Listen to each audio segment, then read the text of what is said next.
Welcome to the city of Medellin World Ranking event here in Colombia. This is the second of two World Archery Ranking events happening today, the 9th of May, 2021. I'm Karim Bashir, and joining me in the commentary box is our expert analyst, former world #1 Nikki Hunt. Now, Nikki, we'll be focused on the world ranking medal matches in this session, but a lot more has been happening in Medellin this week.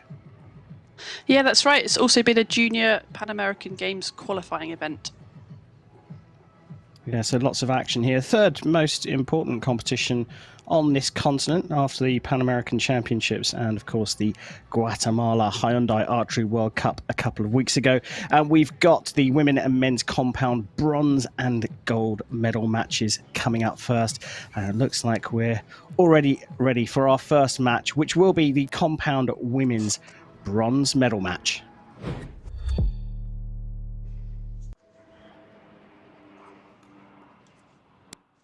Well, starting with the compound discipline, shooting over 50 meters. Cumulative score, of course, as the match is shot over 15 arrows. And we'll have Puerto Rico's Marla Cintron, who came through the ranking round ranked 5th, going up against Barbadian Charlene Goddard, who was 6th after a 6:54 in the ranking round. Para el ranking mundial panamericano juvenil, Medellín 2021. Hoy iniciaremos las finales. Y el partido que ustedes van a ver a continuación es la disputa de la medalla de bronce en el arco compuesto femenino.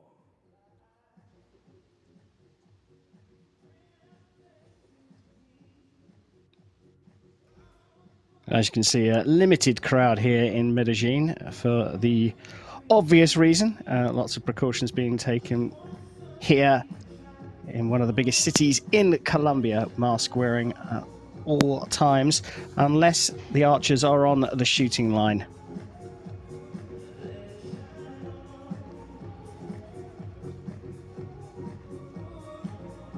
This is part of World Archery's Back to Archery campaign after 15 months of a hiatus in international competition. El diamante de béisbol aquí en la unidad deportiva Atanasio Girardot en la ciudad de Medellín. En la placa número 1 y representando a Puerto Rico, Marla Cintron. En la placa número 2 y representando a Barbados, Charlene Cristina Goda. La juez del partido, Talía Rojano. Well, we're ready to get underway here. Marla Cintron of Puerto Rico against Charlene Goddard of Barbados. Puerto Rico. And this for the compound women's bronze medal match. Marla Cintron of Puerto Rico will shoot first in end number 1.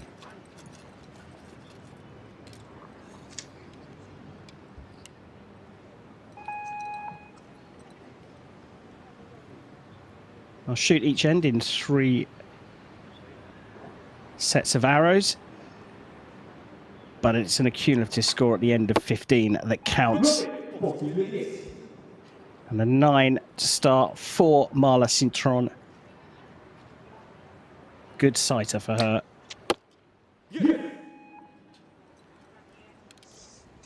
Even better from Goddard.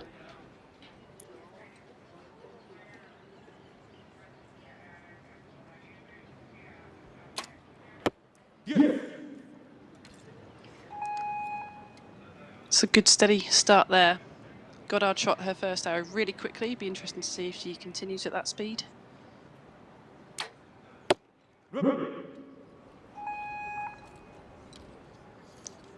So level after a pair of good arrows from both of the archers. Solid start, so important in these compound medal matches, and a 28 for Cintron. Mini advantage here for Goddard at this early stage with a 10. She's pulled that well wide, though. She missed the target there. Only a 19. Nikki, is that a significant problem already? Yeah, big flinch there. So you could see the release aid she just went soft on the shot, so she lost her back tension. That's going to be quite devastating on the first end. She's really got to get her head back into this now, calm down. The coach is probably telling her just chill. It's the first end gone, but this is a raw score, so she's got a long way to come back.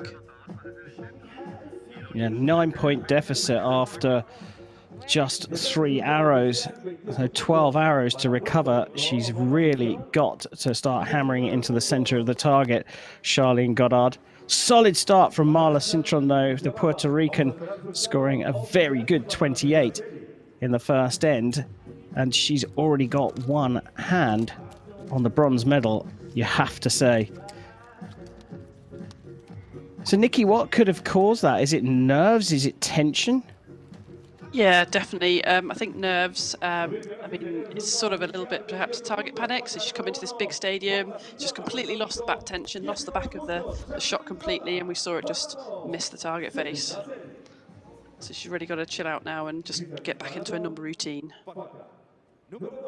Yeah, she's got to clear that from her mind and just shoot the next 12 arrows. It's time for end number 2.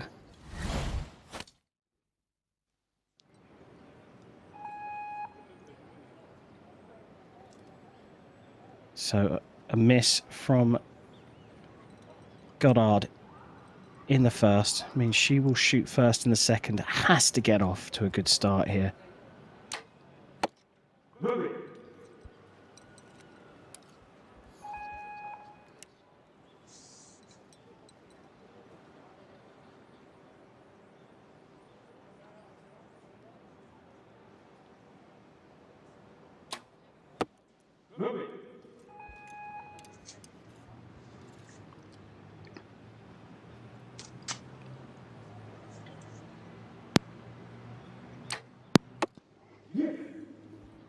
Yeah, I'm really impressed with that. She's come back, hasn't she? Got back into her form. You can see the thumb on the release there, and yes, some much better, stronger shots.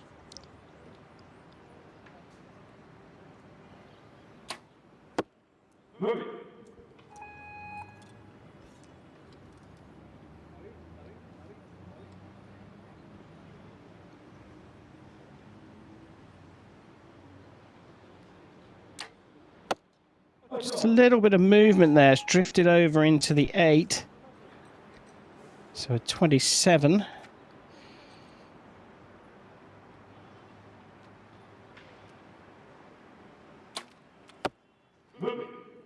Quicker shot from 3 9s for a 27, so maintaining the 9-point lead.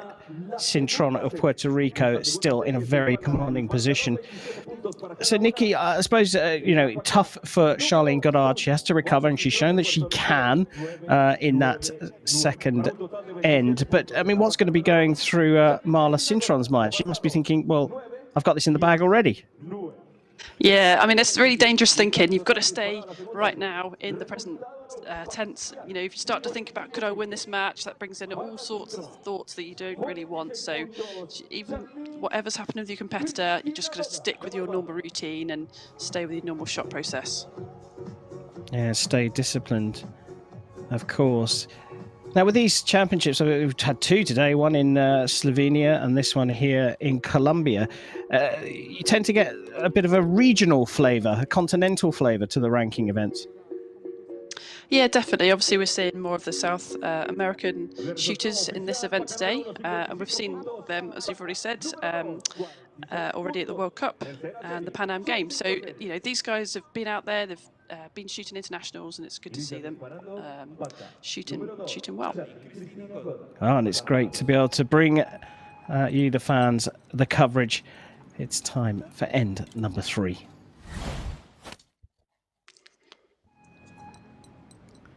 So Goddard from Barbados, trailing by 9 after a miss in the first end, will shoot again at the start of the third.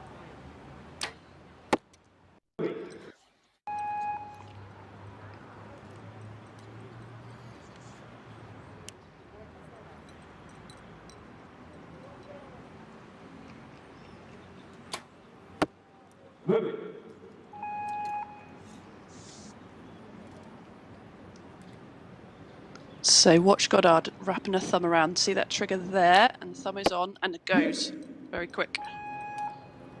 So she's got a big variance in her shot timing, which has given us these erratic scores. I think, well, the miss we had earlier. So.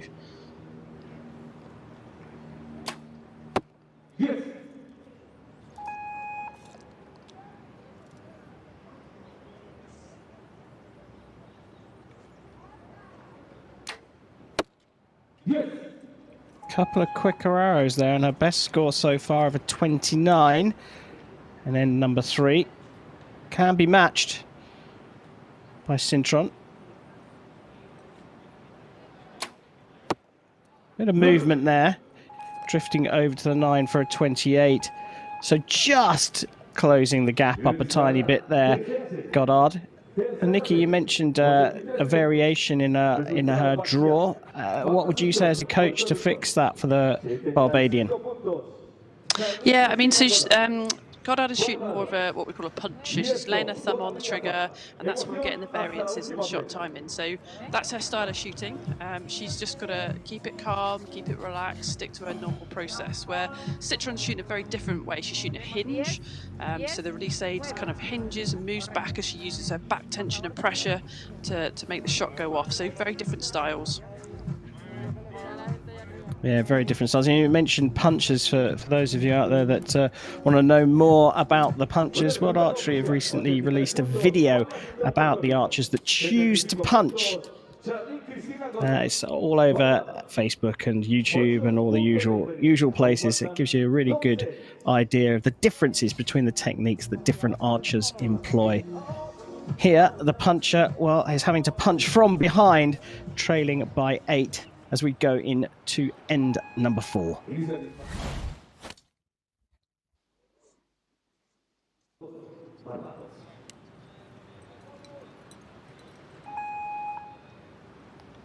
Just 6 arrows left for Goddard to find a way back into this.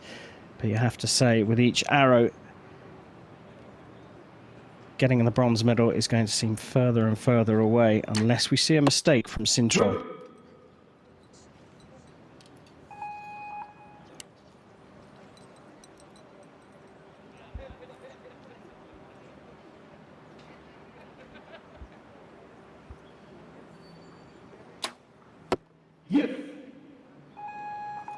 Great composure from the Puerto Rican.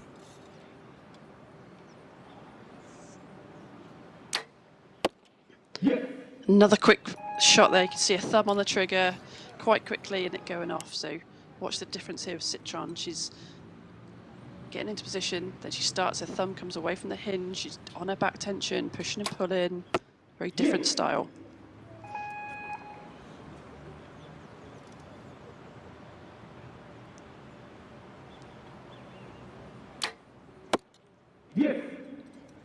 Another quick shot and another 29 for Charlene Goddard. But Cintron is on for a perfect 30. Just drifting out into the 9, but more than enough for a still commanding 8-point lead after 4 ends. Nikki, the last place you want a miss to happen is in a medal match, but are there any ways to really minimise the chances of that flinch, as you put it? Yeah, I mean, I'm a big advocate of the back tension. I used to shoot very much with my back rather than the punch, but we are seeing more and more archers coming through with this technique, and it's not to say it can't be done, but under pressure there's more chance it can break down, as we saw. So you know, my recommendation for archers new to the sport would be really try and get that back tension, really understand that element of the shot, because this is where it really shows up. And why is it that you're seeing more punches coming through? I don't know, to be honest with you, it's interesting. I mean, in the wind, punching can work, because if you get battered by the wind and, you know, you quickly see the gold and you can punch, then often that can be better, and perhaps we do have a lot of windy conditions, so that could play a factor. Very interesting. Well, Charlene Goddard definitely is a puncher. She is behind at the moment by 8 points. Let's see what she can do in end number 5.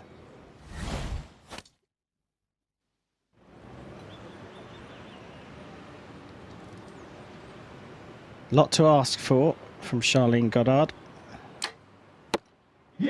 Another quick shot and another 10.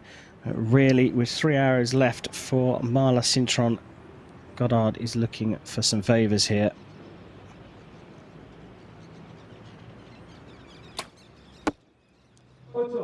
Just dropping into the 8 for the first time, and you could see the grimace on her face. She knew that was low.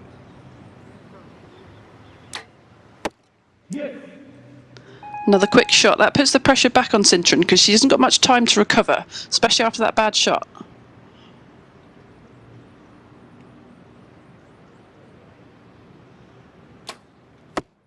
You see her just shaking a little bit, can't you now? Yeah, definitely feeling the pressure. Can Goddard finish with a perfect? She can indeed. Some recovery from that miss early on, but a 134, as you can see, very reachable, even with another 8. And Cintron does indeed get another 8 for a 24 and finishes on 136. So in the end, a lot closer than it might have been, but it is a bronze medal for Marla Cintron of Puerto Rico, of course, subject to confirmation from the target judges. Let's see if we can hear what they have to say. So 3 8s there for Cintron confirmed.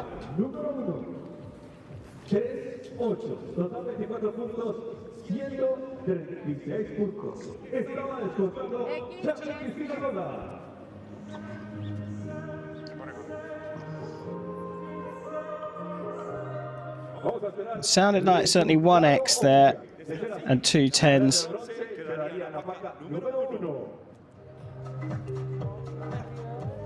We wait for a final confirmation from our target judge. Scores being put in place, and there you can see, in the end, a respectable 136-134 win goes to Puerto Rico's Marla Cintron.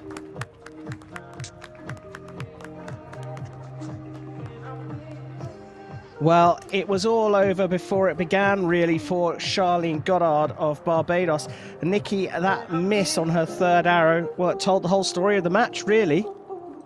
Yeah, it did, but, you know, never give up. That came down to 2-point win, so, you know, it's all to play for, and you've just got to stay in your process and go with it, because look how close that match was in the end. Yeah, absolutely. Had that miss not happened, even if it was an 8, it would have been a commanding victory for Charlene Goddard. I wonder if she'll go off and have a think about her technique. Maybe she'll have a listen to Nikki's guidance about the punching.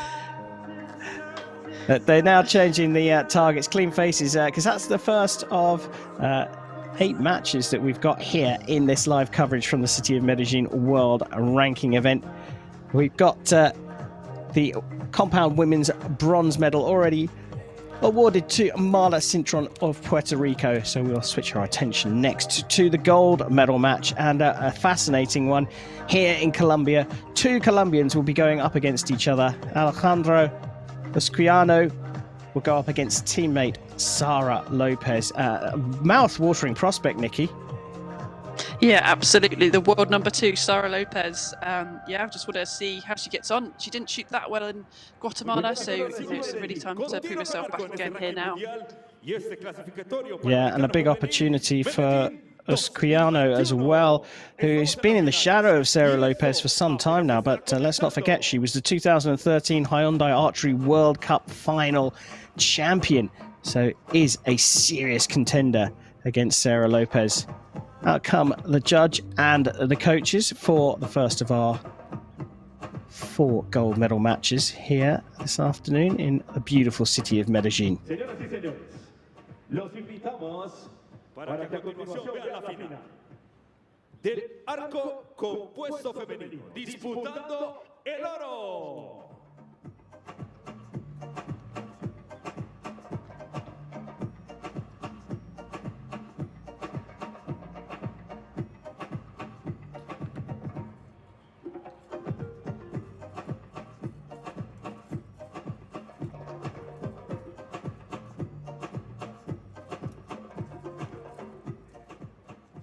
En la paca número 1 y representando a Colombia, Alejandra Usquiano. En la paca número 2 y representando también a Colombia, Sara López. El juez del partido, Casdín Rodríguez.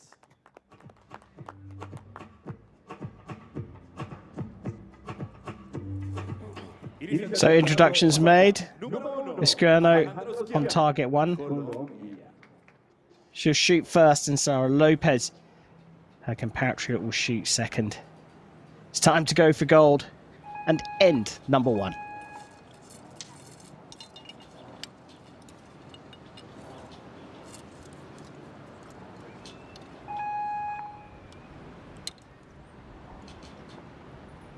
Escriano, the only one to break 700 in the ranking round.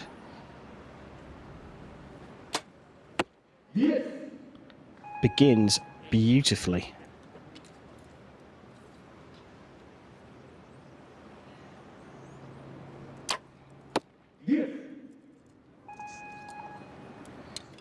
Well, if that's anything to go by, we've got a very high quality match on our hands.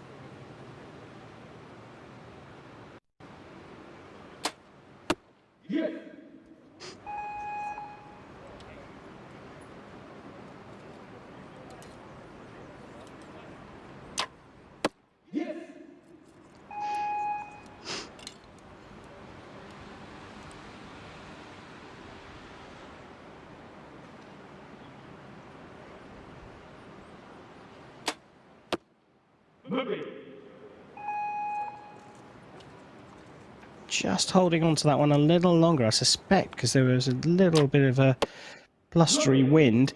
And it looks like that one's dropped out into the 9 as well. But high quality and super fast shooting, Nikki. Yeah, I mean, these guys got their processes down. They're really great shots, really solid. Yeah, so what a great start. Just both with one just slightly out. But, you know, I think Alejandra, perhaps her sight was just slightly to the left there, and that breeze as well, perhaps just pushing them over. You can see on the shirts there. So she'll want to get back centred. Look, but like both of the archers had 2 processes where they went through and they released the arrows very, very quickly.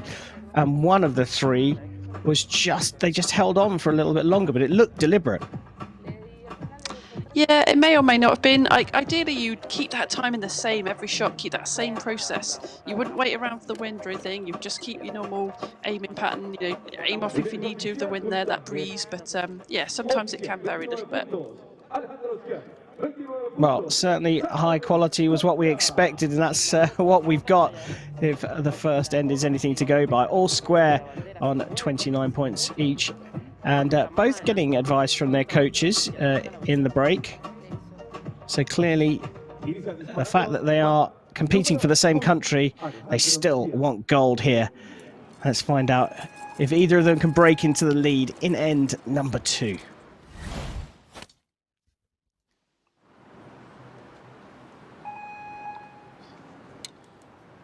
Escriano will shoot first again with the scores all tied.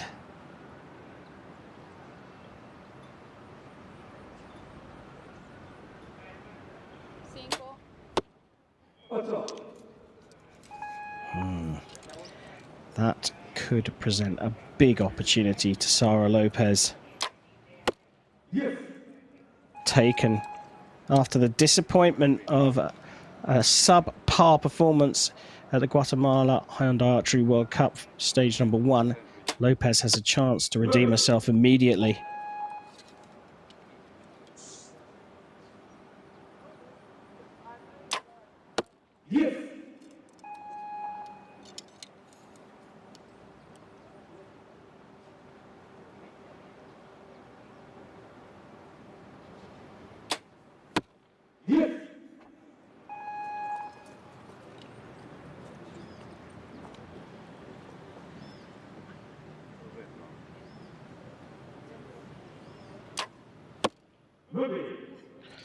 So another 29 from Lopez means that she pulls ahead, as you can see, by 2 points in the second end. Nikki, curious start for Escrino in that second end? Yeah, definitely. I don't know if there was just a little bit more body movement, you know, as the shot kind of released, and that just maybe showed a little bit of an imbalance front and back, and we were a little bit left, a little bit right. So, you know, that's all I could really pick up from our end here. But I mean, Sarah looks pretty comfortable and pretty reliable. And will she have the performance in Guatemala still fresh in her mind, or will she have moved on, Sara Lopez? I think she will have moved on. You know, you reflect on that event. It was a couple of weeks ago now, so she's probably, you know, moved on. She's gone back to training, perhaps work on a few things. You know, if a competition doesn't go right for you, what can you learn from it? What can you do differently for next time? So she will be moving on now and implementing those new changes. Well, she's got a 2-point lead, Sara Lopez. So it will be Alejandra Escrino from Colombia, her teammate, who will shoot first in end number 3.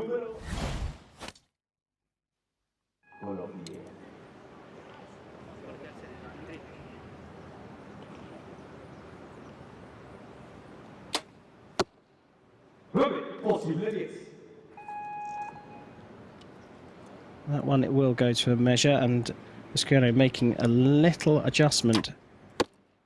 Yes.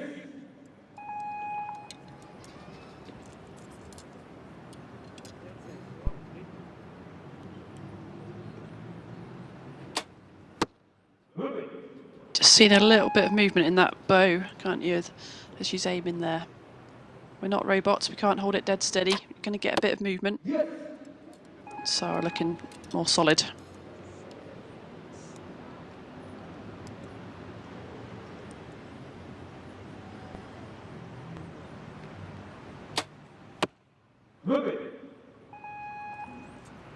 So 3 9s, certainly one subject to a measure.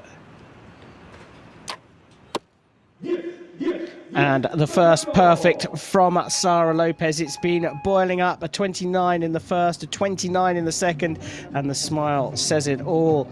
A full 30 points in the third, and Lopez has moved into a commanding lead. Let's hear if we can see these scores.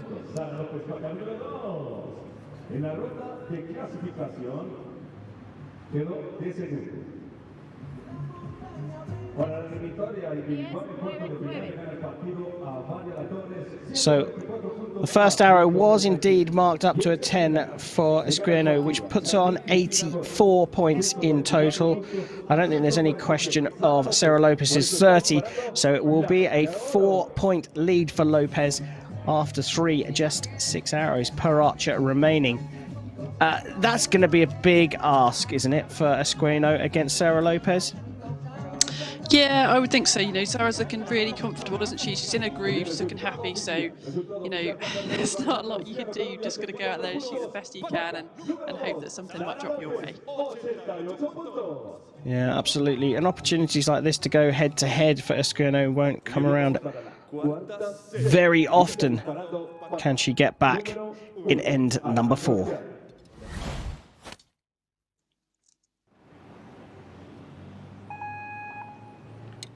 Needs to get some big scores here to put some pressure on Lopez, who's definitely in the groove in this gold medal match.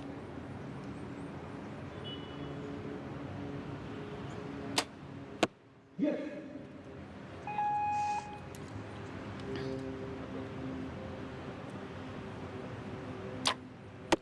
Yes.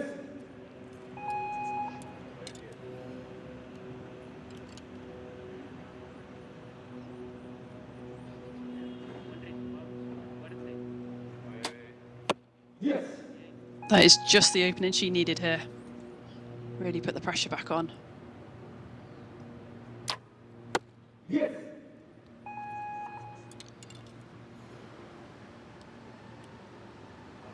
Escrino up for her perfect 30, the first one. Oh, she got it as well. And look at the grouping as well. Brilliant shooting there. But it's 2 in a row for Sara Lopez. She has absolutely hit the ground running in this gold medal match. 2:29s followed by 2:30s. And despite a first perfect 30 from Usqueno, Sara Lopez is in a very strong position after 4.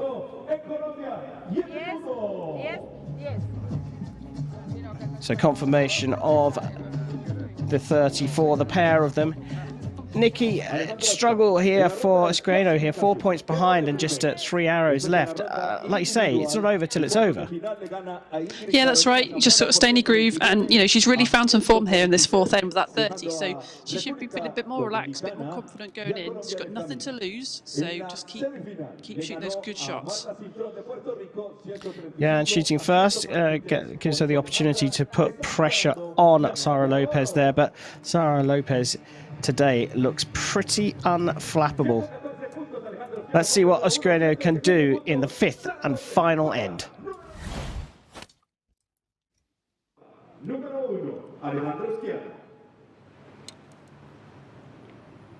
Usqueno needs a repeat of the 30 she scored in the 4th to give her any chance here.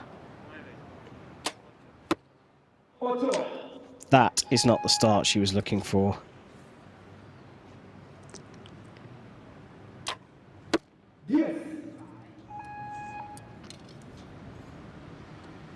That's 7 10s in a row for Sara Lopez.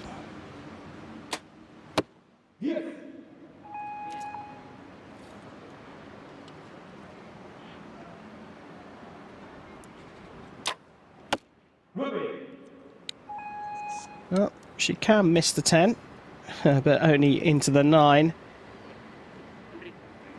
142 possible for Usqueno.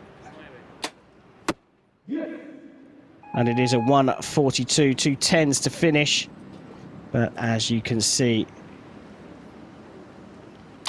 hitting the target here is all Lopez needs, and it's a 9 to finish, a 28. Not her best score in the ends, but it was more than enough to take the gold medal here at the city of Medellin world ranking event. Sara Lopez wins 146 to 142. Nikki, a couple of stray arrows from Usqueno drifting over into the 8 ring in ends 2 and 5, but otherwise very, very good shooting from her. But Lopez has really found her form here in Medellin. Yeah, definitely. I just wonder with Usqueno whether she just lost a bit of that balance. She just looked like she had a bit more body movement on those ones that went wide, whereas yeah, Sara was just there as a normal form, wasn't she? Back on top, shooting some really solid arrows. Yeah, she was absolutely brilliant. Just dropped 2 points throughout the whole thing. A really incredible, sorry, 4 points throughout the whole thing. A really incredible performance from Sara Lopez. As we take a look back, it wasn't a bad performance from Alejandra Usqueno, but just giving away a few too many points. And if you stray into the 8s against Sara Lopez, it's always going to be a struggle. Usqueno will, of course, pick up the silver medal here. The 2013 Hyundai Archery World Cup final champion will be back on the podium. But her compatriot, 5 times Hyundai Archery World Cup champion, Sara Lopez, has collected the Medellin gold.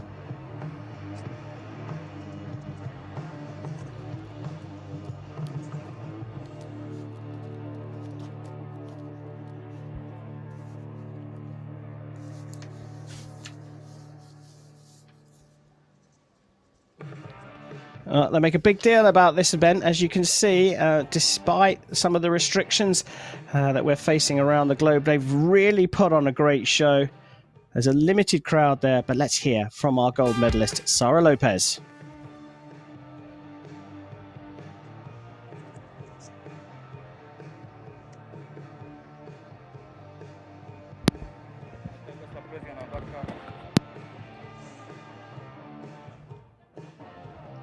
Some technical issues with the sound, which they look like they're just trying to fix. It'll be interesting to hear what Sara Lopez has to say, but I suspect it will be in Spanish.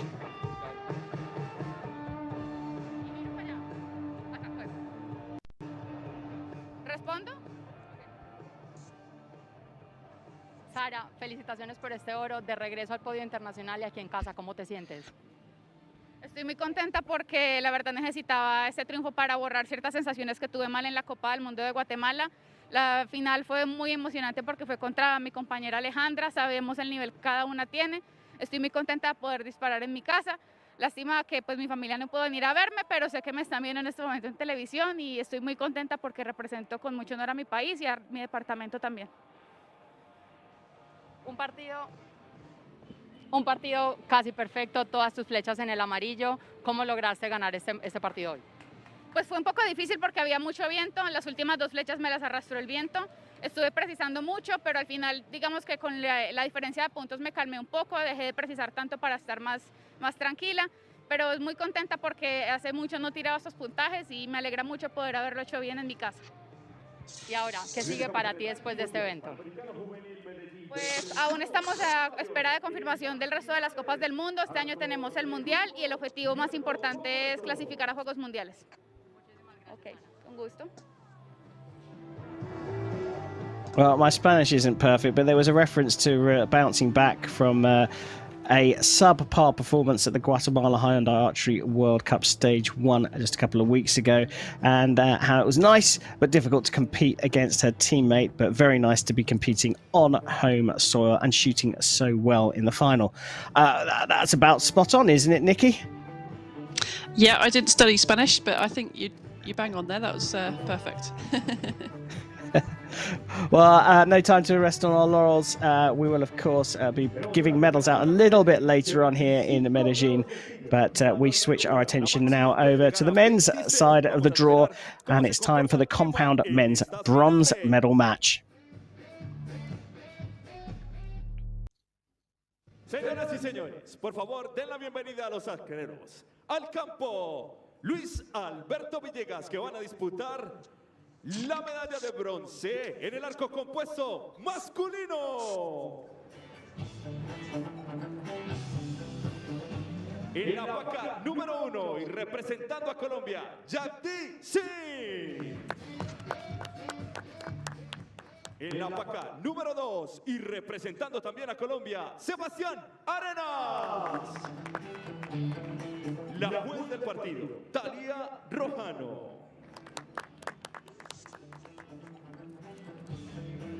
So here we go, compound men's bronze medal match. Jagdeep Singh of Colombia, who shot a 7.02 to rank 5th through the ranking round, up against his teammate Sebastián Arenas, also of Colombia, who shot a 7.07 to be ranked 2nd after the ranking round. Some big scores put down in the ranking round.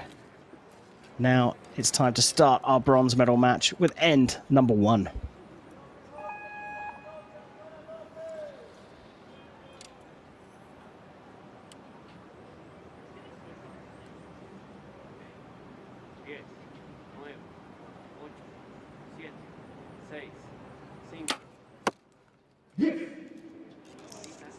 Well, he waited for some time, Sebastián Arenas, but put down a 10.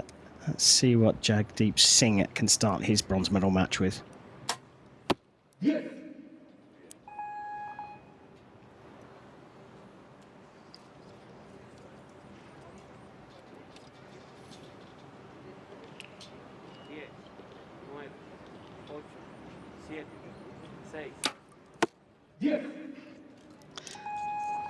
So the timing of these arches is going to be really interesting through this match. If Jagdeep Singh can keep this timing up quick and put the pressure back on Sebastián, who's taken a lot of time, he's not going to have much recovery.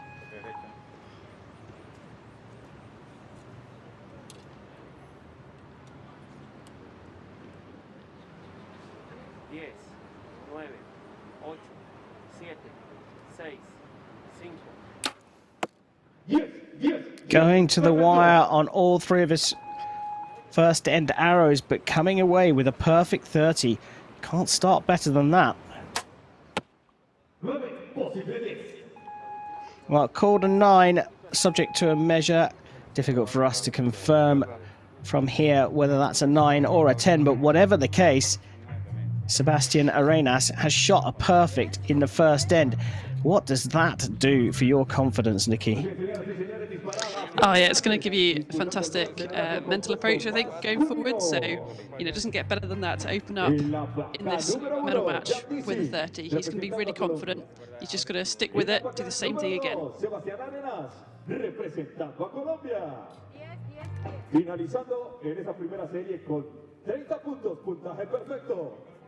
Well, we got confirmation of the 310s.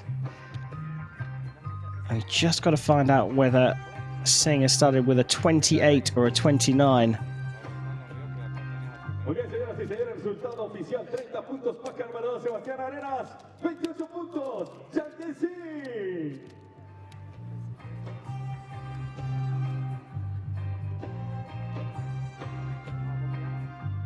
While they're doing the measure here, we're getting a look back at Singh. Now, we know that Jagdeep Singh will be shooting first here. We just don't know whether he trails by 1 or 2 points, but it's time for end number 2.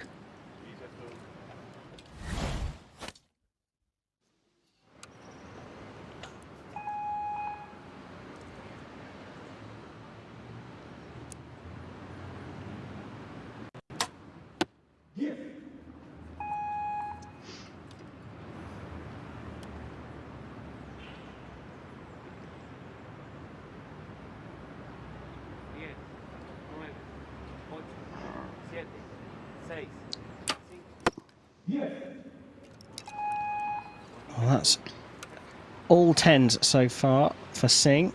For Arenas. Singh hitting the 10 with his first arrow.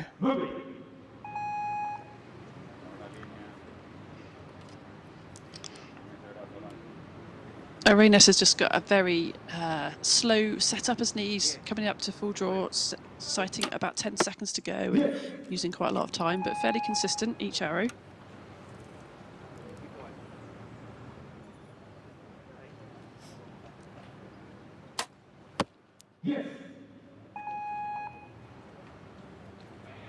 So 29 for Singh, and I can confirm that he got a 28 in the first end.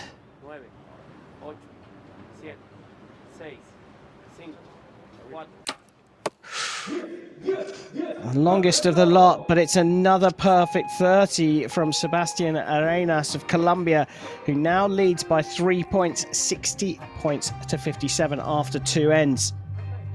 Tremendous start for Arenas, but it's a very nervy process he goes through. Nikki, at what point is Arenas going to start to panic? Because clearly he's used to the count coming down to 4 or 5 perhaps. If it gets to 3 or 2, will we see some flinching? I mean, he'll probably be fairly confident what he's doing, because this is normal for him. He would have practiced this with his coach, probably, with the coach counting him down, so it'd be quite normal. Quite often he's shot in like 6 seconds, with one a little quick and one a little slow on that end. But he'll be pretty confident. If he gets to, like 2 seconds, then maybe he'll have to actively kind of squeeze to make that shot happen. But so far, he's been really consistent. Well, he's been in the middle so far. 6 10s for Sebastian Arenas, whereas we go into end number 3.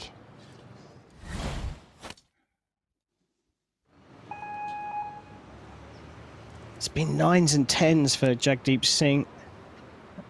Colombian up against his teammate, but trails by 3. That's a great start to the third end. That's all he can do to put a little bit of pressure on his opponent for the bronze medal here.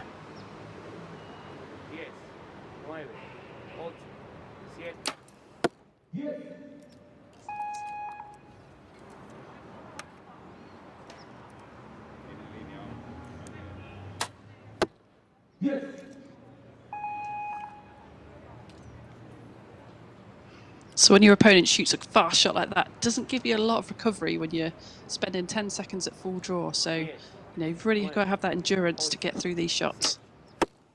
Ooh. Wasn't happy with that. No, it was the first one as well into the 9s. And perhaps that pressure you were talking about has paid dividends. A perfect 30 as well for Singh. His first of the match. He will claw back at least 1 point here.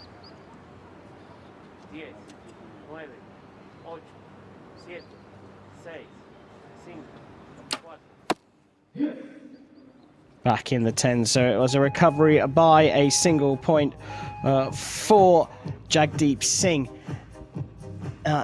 Nikki, you talked about the pressure that Singh can apply, and it does seem that you're absolutely spot on. He's trying to get those arrows out as quickly as he can.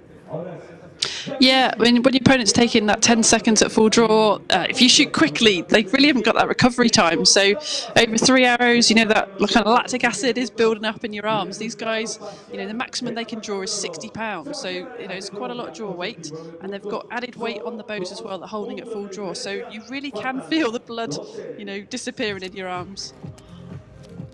Yeah, interesting to add to that we've had sort of 15 months up until very recently without proper international competition, which comes with its own added burdens. So perhaps that lactic acid builds up even quicker. But he's doing the right thing from behind. Jagdeep Singh has closed the gap to just 2 points, but will shoot first in end number 4.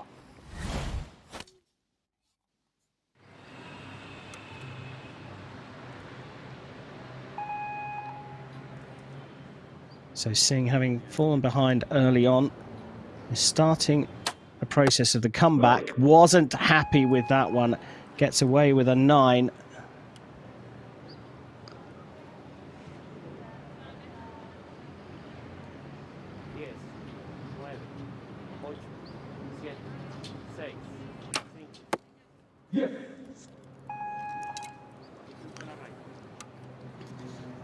Yeah, that first shot might have been a bit too quick. So let's see if he can settle again.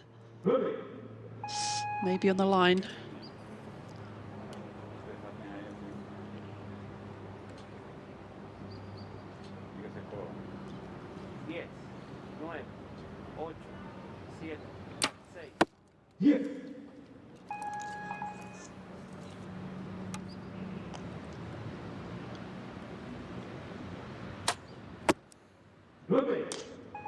And 3 9s for Singh wasn't what he needed after starting his revival in the third. He's only scored a 27 here, and it's another potential 30 for Arenas. Gone up into the 9, but a 29 is enough to get him another 2 points into the lead. Brilliant performance. When there was a little bit of pressure being applied by Singh, Arenas comes out with his second 29 in a row. Nikki, a lot of work to do for Singh in the 5th and final end if he's going to get back into this match. Yeah, that's a real shame. I mean, his arrows weren't far out, were they? And the second and third arrow hit each other, so he's not far out. He's just going to go back to the process, you know, try and get those shots in the middle as he can. But he's done a good job. There's nothing crazy going on here. He's just unlucky, I think. The conditions look pretty good out there. They are just going to go and measure that second arrow of Jagdeep Singh. As Nikki mentioned, that could have been on the line, but with the target so battered by the end of the 4th end, that measure may take a little bit of time. Looks like they have decided on it, so we've got a 118 on the provisional scoreboard for Sebastian Arenas.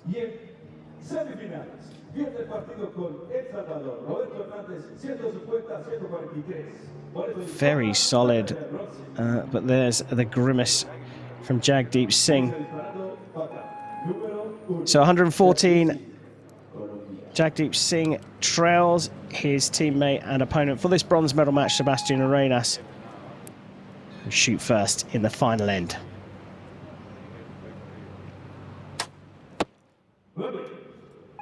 Again, another grimace from him, and it's dropping down into the 9s.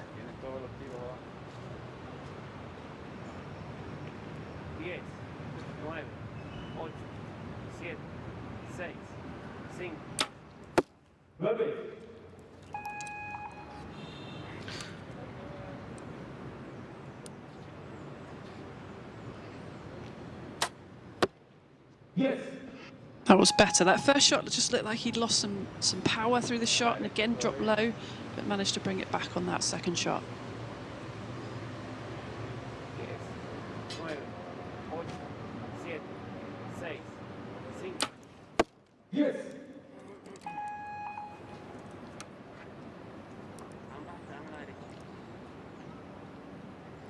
So 143 maximum possible here with a 10, so finishes with a 142 with that 9.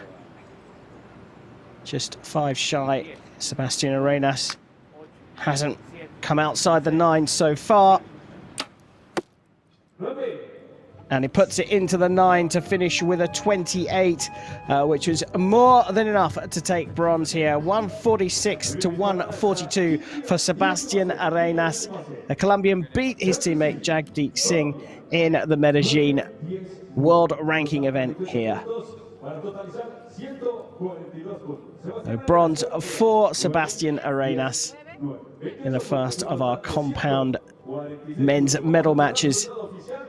Nikki, you talked about endurance and the fact that Arenas' process, because it's so long and because he's at full draw for such a long time, he could suffer, but actually it looked a bit like it was on the other side of the shooting line, Jagdeep Singh losing a bit of his endurance.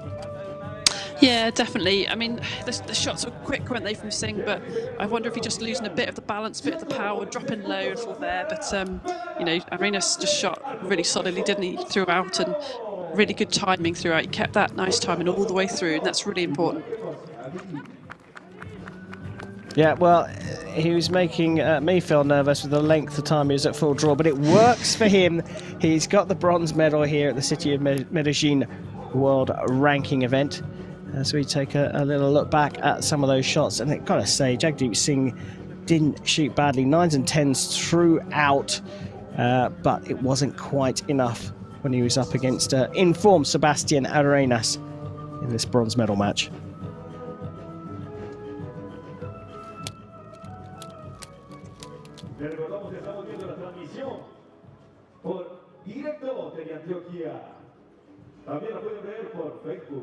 Well, that's bronze sorted out. It's time to find out who is going to take gold here in Medellin. It's time for the compound men's gold medal match.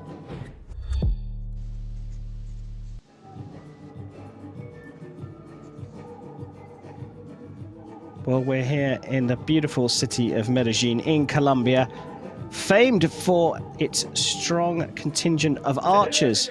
As we saw in the bronze medal match, Jagdeep Singh and Sebastian Arenas went up against each other, but there's no Colombian representation in this gold medal match. Instead, it's Roberto Hernandez from El Salvador against Brian Alvarado of Puerto Rico.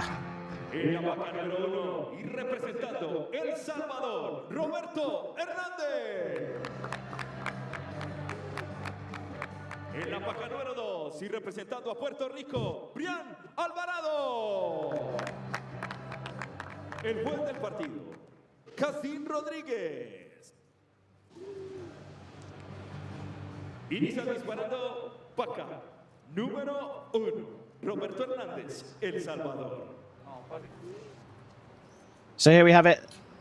Time for the compound men's gold medal match between Roberto Hernandez of El Salvador on target number 1 and Brian Alvarado of Puerto Rico on target number 2. And it will be Hernandez on target 1, the top of your screen. Who will shoot first in this gold medal match? It's time for end number 1.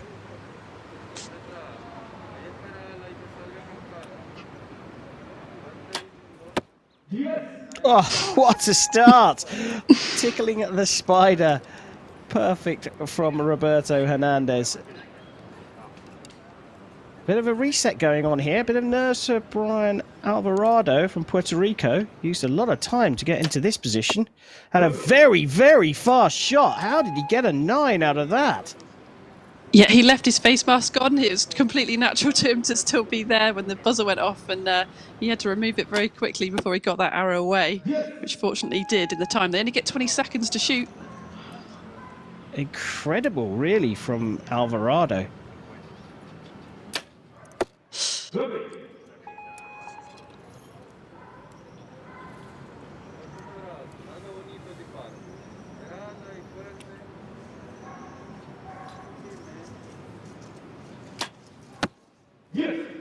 What a start from Roberto Hernandez, a perfect 30. And we'd already talked about the confidence Alvarado taking a long time to set his third, but shooting so fast. Once he's got that arrow onto the bow, there's no mucking around. It's a 28 for him, though. What an incredible start, Nikki. Wow, yeah, I don't think we've seen that quite yet with opening up after the pandemic, but these archers have to wear their face masks off the line, so he did the right thing, but I think it just blends in now, doesn't it? It's part of your uniform at the moment, and I don't think that's going to do much for your nerves. You've got that little time to really get that first shot off, so I'm sure his heart rate was very, very high. Through the roof. I mean, but got away with a 9. But I mean, from the point that he actually got to drawing to releasing the arrow, it just looked like a shot from the hip, basically. Contrast and compare to Roberto Hernandez, who put his first arrow right in the middle of the target. He did, yeah. There's nothing better than coming out with hitting the spider on your first shot in the gold medal match.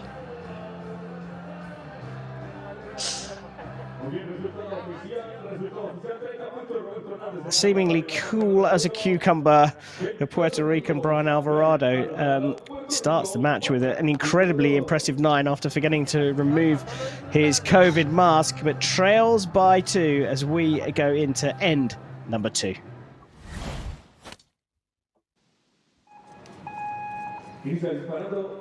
Right, well, we started with a bit of fanfare, especially from this man here, Alvarado, at the beginning of this gold medal match. It's a little bit more settled at the start of the second end for him. Oh, I think we have another puncher in our midst. Yeah, drifting high and into the 7. Solid from Hernandez.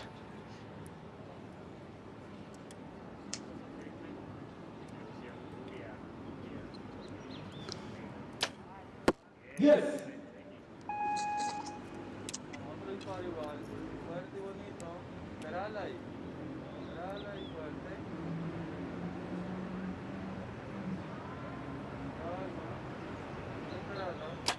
The long hold, bit of movement on the shot, but wow, straight in the middle.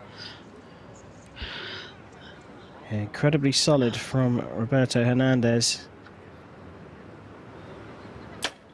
It's a little sporadic from Alvarado, though, but he gets a 9 this time. A 26 for him. Puts him up on 54, but another big opportunity for Hernandez. And it's another perfect from him as well. Hasn't dropped a point here yet and leads after 2 ends by 6 points. Roberto Hernandez on 60. Brian Alvarado on 54. Well, Nikki, you talked about punches earlier on. I think we're getting to see the difference in the shots from Alvarado. Yeah, I couldn't quite see his thumb hit the trigger there, but it's just so erratic, isn't it, the shot? So he just, you know, he's moving his front arm to try and get them in as well, but it's a completely different style. Whereas Roberto is just solid, he's using back tension, the timing's the same every time. Yeah, much more consistent. Well, even in slow motion, Roberto Hernandez looks incredibly solid. No movement at all. And it's taken him to 2 perfect 30s and a commanding lead. Let's see what happens in end number 3.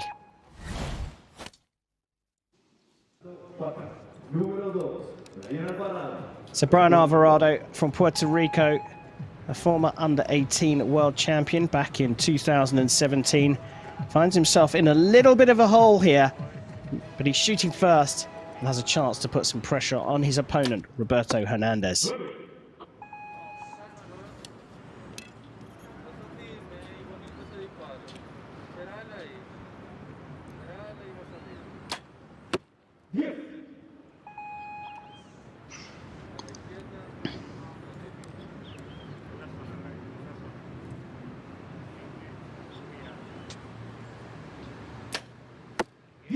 To be fair, he looks like he's shooting a hinge, but he could be, see, his thumb's not on that trigger, but he could just be kind of hinging it consciously, so making the shot happen.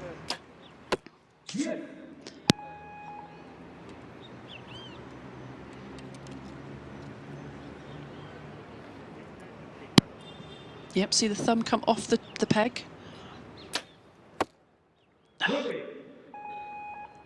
So 28 this time. It's better than the last one.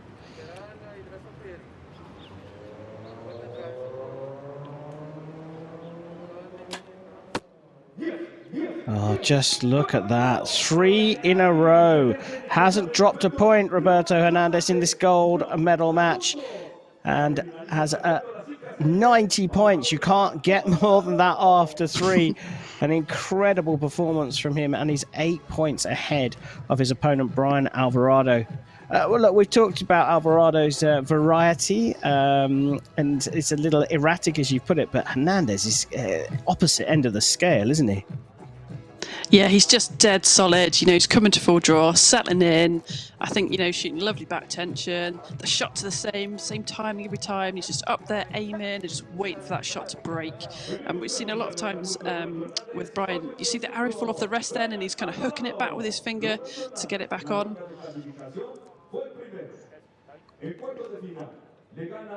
Very, very different styles from these two archers, that's for sure. And I had noticed the fact that he was lifting that arrow back on a number of times. Well, let's see what Alvarado can do. Trailing by 8 points, he's going to shoot first in end number 4.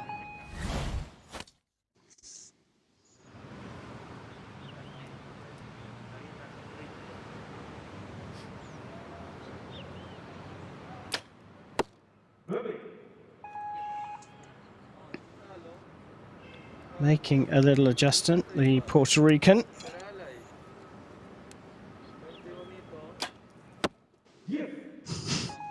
This is just incredible from Roberto Hernandez.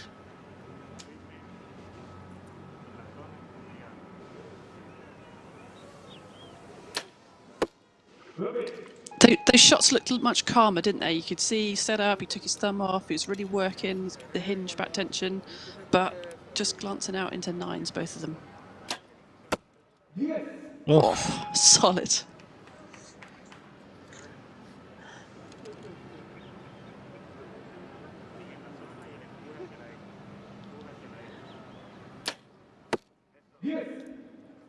Well, certainly a group of shots that looked a little bit more calm, a little bit more smooth, but it is another 28. It's 110, a 10-point lead. He's up for grabs here with another 10, and of course it is another 10. 4th perfect score in a row for Roberto Hernandez. He leads by 10 points. I think we can fairly safely say that he will take a gold here in Medellin, but now the pressure is somewhat different, Nikki, because he's on for a perfect 150. Yeah, I think you're really going for the commentator's curse there, aren't you? I mean, anything could happen in this match, but yeah, what a fantastic first 4 ends. I mean, it doesn't literally get any better than that. So it'd be really, really interesting to see if he can really keep these last 3 arrows solid in the 10. Well, he's certainly looked very consistent, and I get what you're saying about cursing him, but we see so many archers get to 14 arrows into the 10, and it's the 15th one that drops out. Hernandez looking solid. He looks like he's unraffled, and he certainly looks like he's got the endurance that we've been talking about. Yeah, definitely. He's got every chance of making it. So, yeah, I'm just really excited to see. Can he do it? So are we going to get a perfect 150? It's time for end number 5.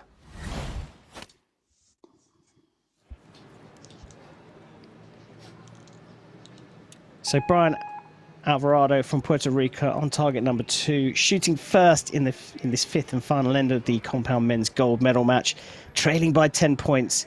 This is all about pride.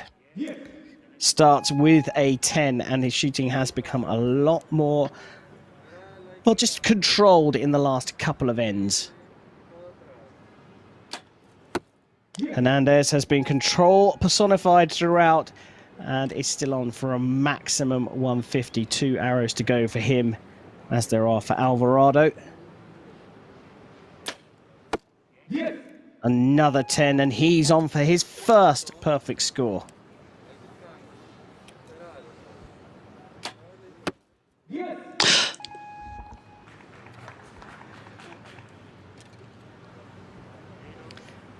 So first, can Alvarado finish on a high with a perfect 30?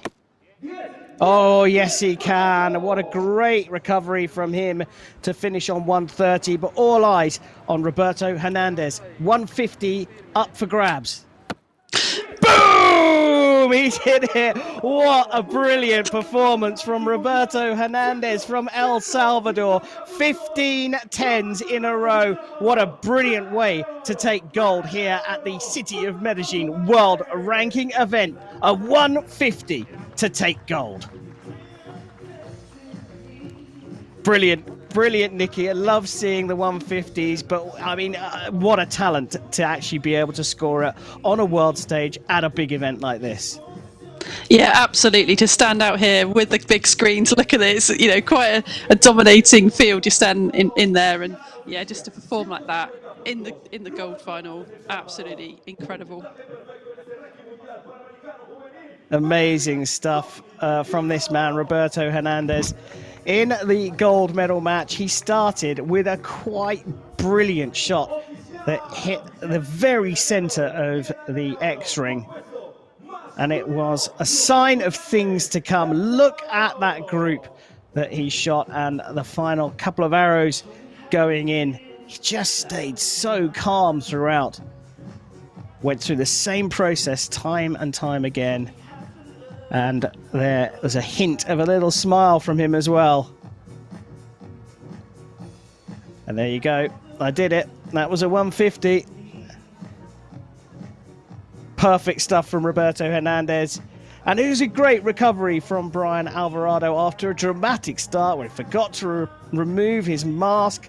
Got his first arrow out in one of the most impressive shots I've ever seen to hit a 9 and recovered to shoot a perfect 30 in the final end, but lost in the end to a quite brilliant Roberto Hernandez of El Salvador.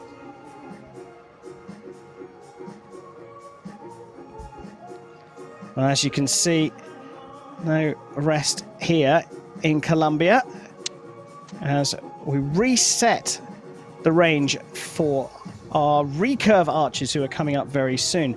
We are promised that we will hear from Roberto Hernandez.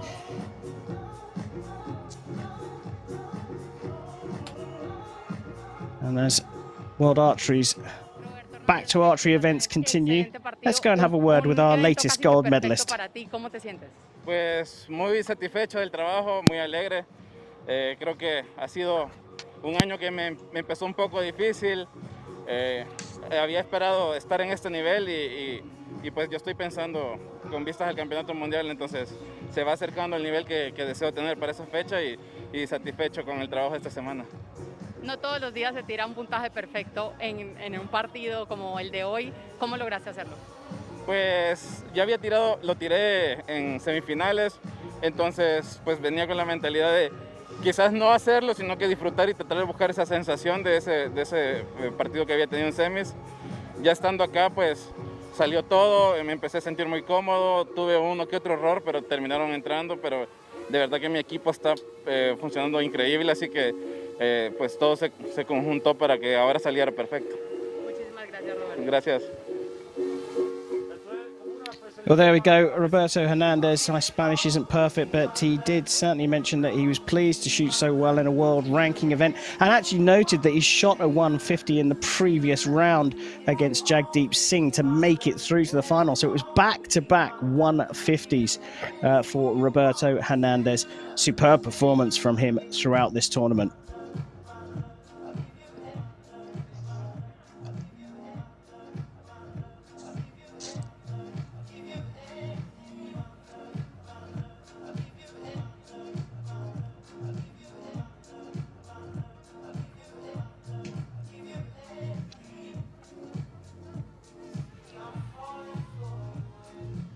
Well, here we are. We switch over to our recurve division.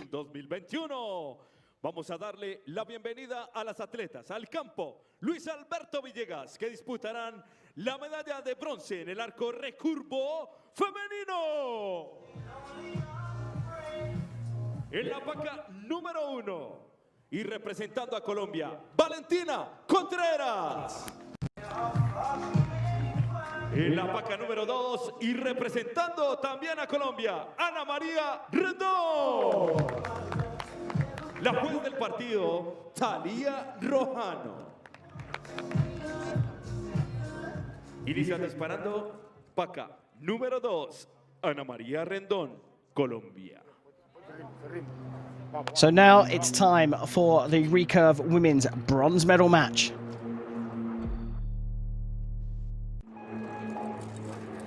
Valentina Contreras of Colombia is on target number 1, but shooting first is her teammate Ana Maria Rendon. Contreras came through the ranking round with a 620 to Rendon's 649. Let's see how Rendon gets this match underway. Shooting over 70 meters and into that 10 ring.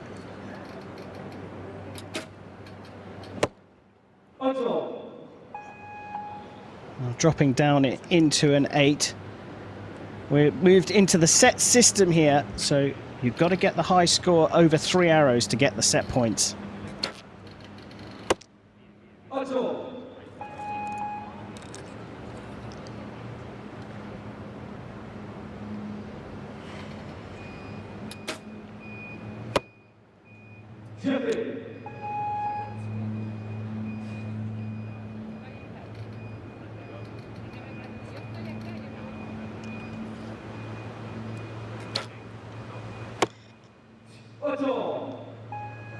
Those drifted further and further out.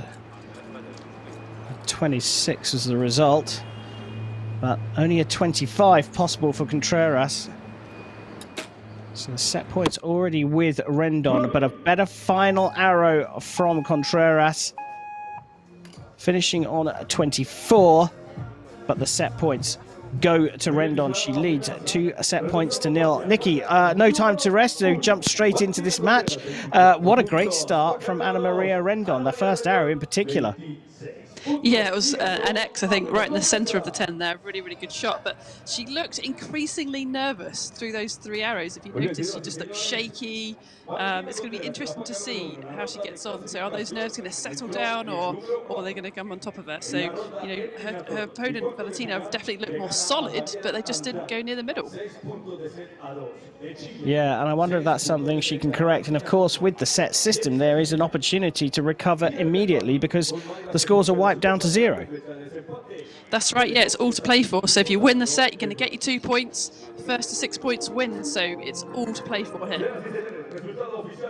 Well, it certainly is, but I tend to agree with you. As Ana Maria Rendon led out from the start, she started to, if you like, metaphorically look over her shoulder.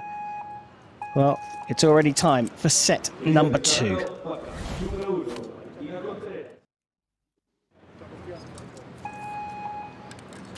Valentina Contreras on target 1 will shoot first, trailing after the first set by 2 set points.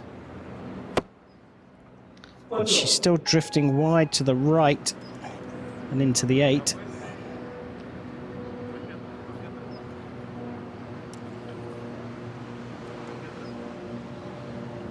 I can definitely see the movement there. Yeah, and it was a really long hold. Yeah, it was, and it pulled off to the left as well. So one going right, one going left. Smoother shot there. And into the 9.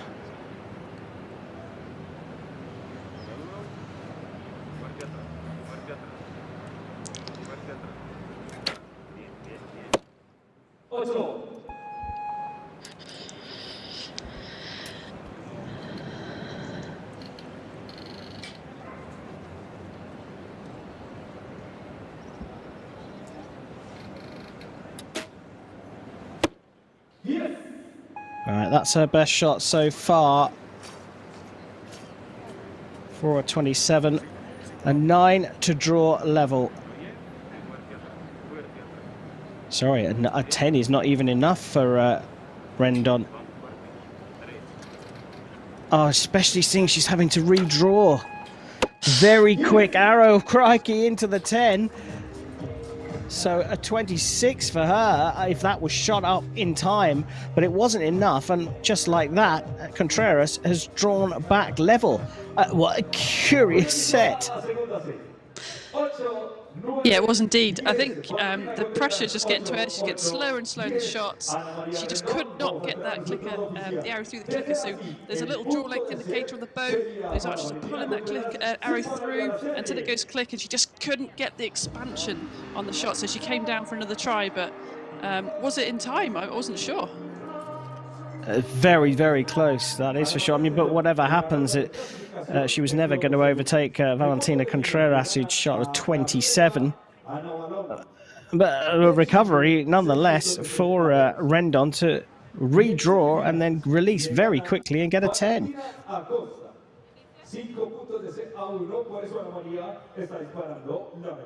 Well, there we go. 2 set points apiece.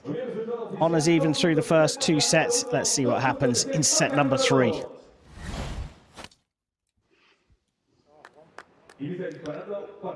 So a nervy Ana Maria Rendon shooting at home against a teammate for the bronze medal in Medellin. A little better from her. Valentina Contreras has been a bit erratic score-wise, but a little bit more consistent in process until then.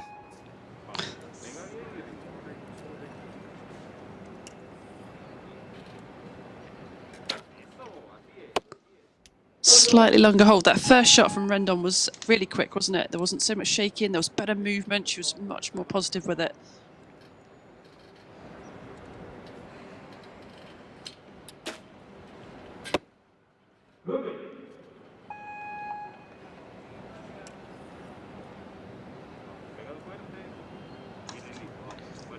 Oh, Rendon could put this out of reach with a 10. But it's a 9, so it's a 10 required from Contreras to share the points. And she's put it into the 8. This one is swinging left and right. It's a little bit of a case of who's got the nerve to stay in the lead. Rendon led after the first. Contreras leveled up after the second, and Rendon has pulled back into a 4-2 lead after 3. You can't really say either of these athletes has settled properly yet, Nikki. No, there's definitely nerves from both of them, inconsistencies, but generally Valentina has looked much more comfortable, wasn't she, through the match, but just hasn't scored quite as well. But we've definitely seen lots of shaking from Rendon, differences in timing, fast shots, slow shots, not being able to get through the clicker. So yeah, it's definitely an interesting match. Yeah, it certainly is. But it's Rendon with the 4-2 set point advantage as we get going in set number 4.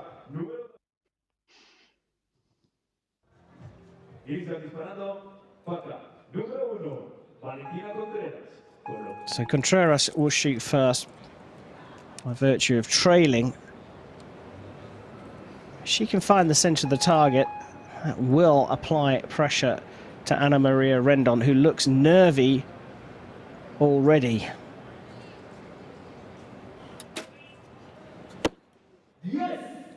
That's what she was looking for. What is the response from Ana Maria Rendon?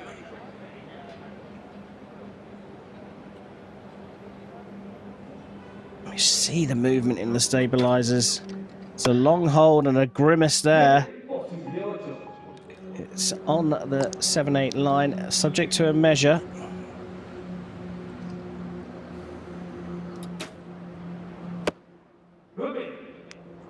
Lovely fast shot, looking much more solid and comfortable in these conditions. Just see the end of the arrow there, the little clicker, the green fluorescent plastic thing at the end of the arrow, basically trying to get through that clicker each time.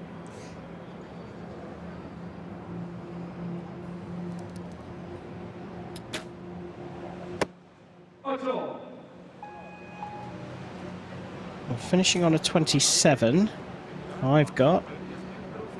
The scoreboard says 26. And that's an 8, so 24. Possibly getting marked down to a 23. So whatever happens, Contreras has done it again and drawn at level at 4 set points apiece. I think, Nikki, you may have actually hit the nail on the head here. The consistency from Contreras is actually bringing her to the fore here, and the momentum seems to be with her. Yeah, definitely. If you can keep calm in these conditions, stick to your process, you know, over the course of the match, you're probably going to come up on top. Whereas Rendon, we've really seen the nerves, the shaking, the inconsistencies in timing, being able to get through the clicker. So, yeah, you know, she's just not been as good, as consistent as her opponent.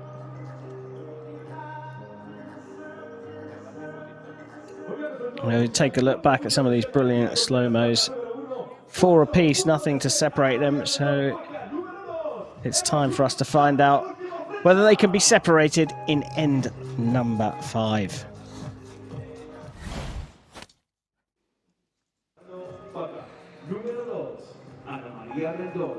So Rendon shooting first in this 5th and final set.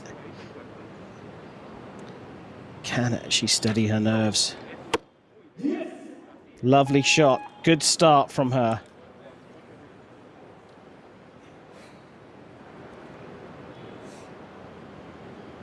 Been disciplined throughout. Contreras stuck to her process, and that's the response. So immediately the pressure switches back over to target number 2.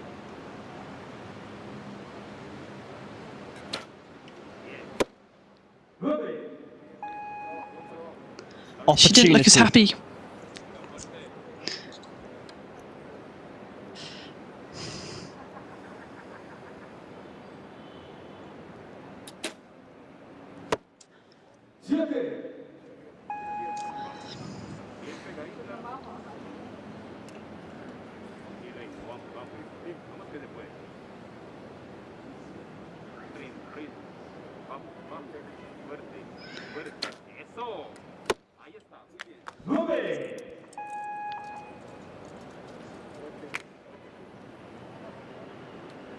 So the opportunity to take it here with a 10.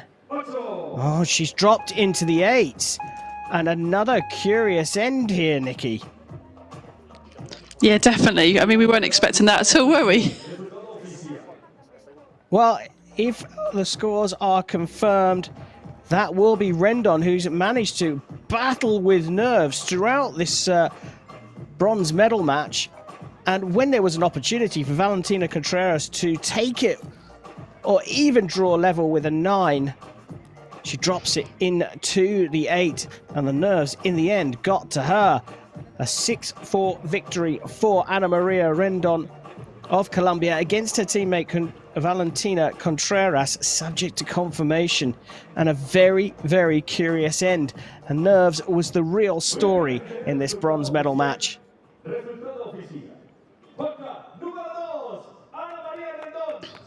And there we have it, confirmation of the bronze medal for Ana Maria Rendon.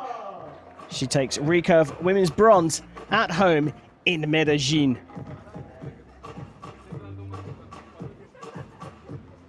Well, Nikki, I'd like to dissect quite a lot of that match, but we probably haven't got a huge amount of time. But one thing I did notice was that Rendon was going left and then right of centre with her first 2 arrows right the way through the match until the 4th, when she then started to shoot right arrows to start with and then switched over to left. What was going on? I mean, we can see the flag spun a little bit, whether she was trying to aim off and it wasn't really moving them or something like that. But, you know, she just got it together, didn't she, towards the end. But that last end, to me, she didn't look very happy. She kept, you know, sort of with her facial expressions telling us that she wasn't happy with that shot. But, you know, just come back and shoot a 29 in the last, that was fantastic. Yeah, brilliant stuff from her. We now will find out who else is going to complete the podium as we go to the Recurve Women's Gold Medal match. Alberto Villegas, acá en la ciudad de Medellín, en el ranking mundial.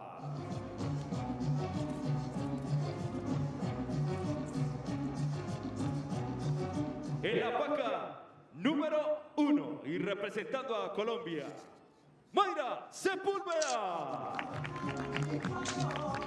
En la vaca número 2, representando también a Colombia, Valentina Acosta Giraldo. El juego del partido, Casdín Rodríguez. Well, here we have it. Time to find out who's going to win the Medellin Recurve Women's Gold Medal in this all-Colombian fest of archery here in Colombia. It's Mayra Sepúlveda on target number 1 up against compatriot Valentina Acosta. It's time for set number 1.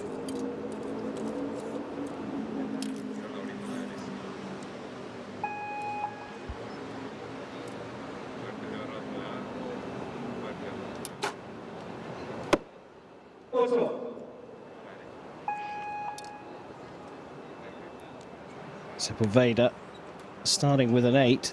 I saw a warm-up routine from Valentina Acosta. She also fires into the 8 ring.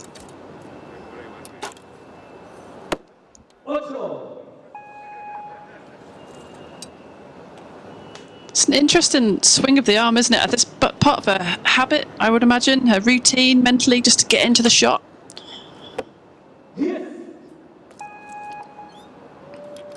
Worked for that time. 3 incredibly quick arrows from Mayra Sepúlveda.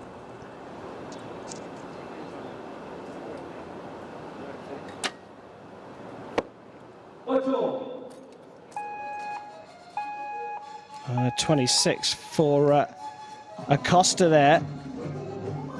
If my calculations are right, Acosta has nicked that by a single point. But as you say, Nikki, very unusual process. Yeah, I mean, it's probably just something that over time she's developed, part of her shot routine. And, you know, archers often have a little habit. You might not always notice it, but it might be something they do each and every arrow to perhaps start that arrow off, start that process of the shot going. So hers is obviously very visible, but you can spot it in others as well. And what about the speed that Mayra Sepúlveda shoots? She's very quick from draw to release. Yeah, absolutely. I mean, we see that in the Koreans, don't we? Really, really fast shooters. There's no time to think. There's no time for things to go wrong. So it can work really, really well. Want to see that consistency. Does she stick with that through the match? Well, we're about to find out. It's already time for set number 2.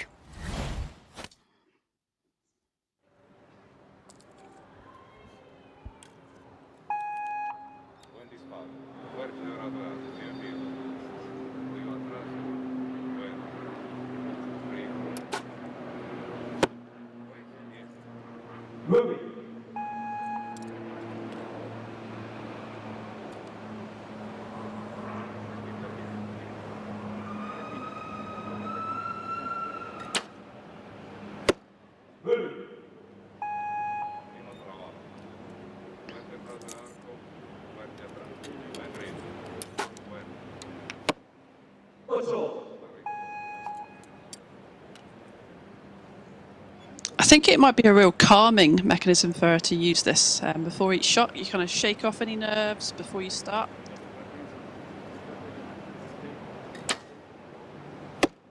A little bit more movement before release then, but I think you're right, Nikki. It does seem to be something that she's doing to almost distract herself. Well, that one is subject to a measure 28. It's the provisional score, which is now out of reach, and we've got another match. Oh, especially with that 6. We've got another match where nerves are definitely playing a part, Nikki. 2 set points each to these athletes. Can you see anything? Are there any tells there that would give you an idea of who's going to remain strong? Yeah, I mean, it's difficult to call. They are pretty even going through this match so far, but, you know, people haven't had this experience so much in the recent months. So coming out here on this big stage, it's going to get your heart fluttering, full of adrenaline, and it's who is going to deal with it best. It's really hard to create these conditions in practice, so it's the real test now for them both. Yeah, it certainly is, and there's plenty of experience here on the line. Mayra Sepulveda was a runner-up from the Pan American Championships, and Valentina Acosta is the current under-21 world champion. So no strangers to these kinds of high-pressure conditions. 2 set points apiece, though, as we go into set number 3.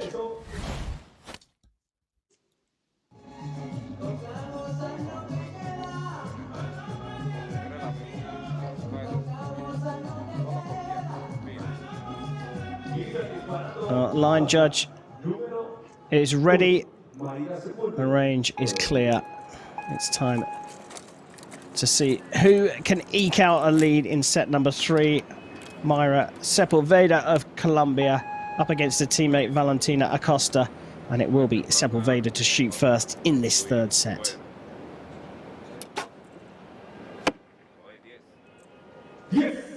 Still super fast with her release.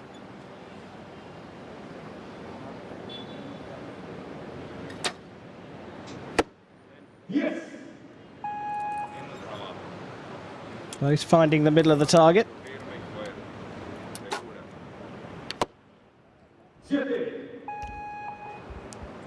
She looked so solid on that first one, didn't she? And just to go out there now wide into the 7, she didn't need that. She got to keep them in the middle.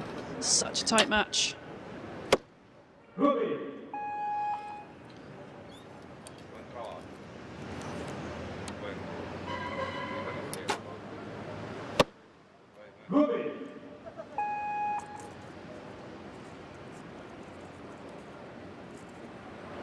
Nine or 10 for the set points here for Acosta. She's put it in the 8, so they're all square on points.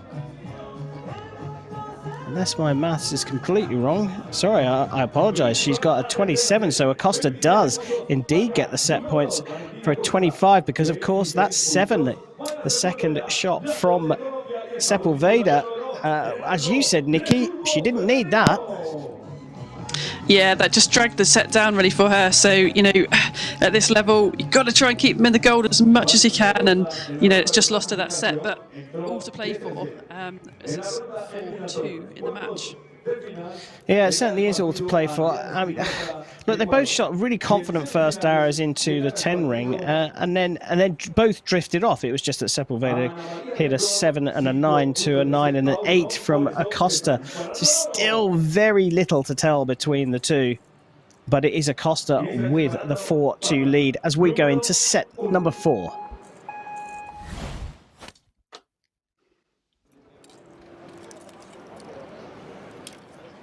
The advantage with Acosta, closest to us. Sepulveda shooting first, and we know that she's very quick.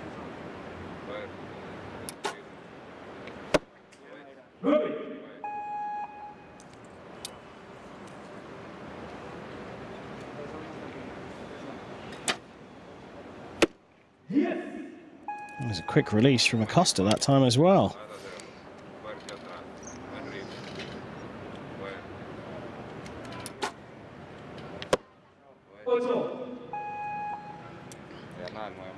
Big opportunity here for Valentina Acosta.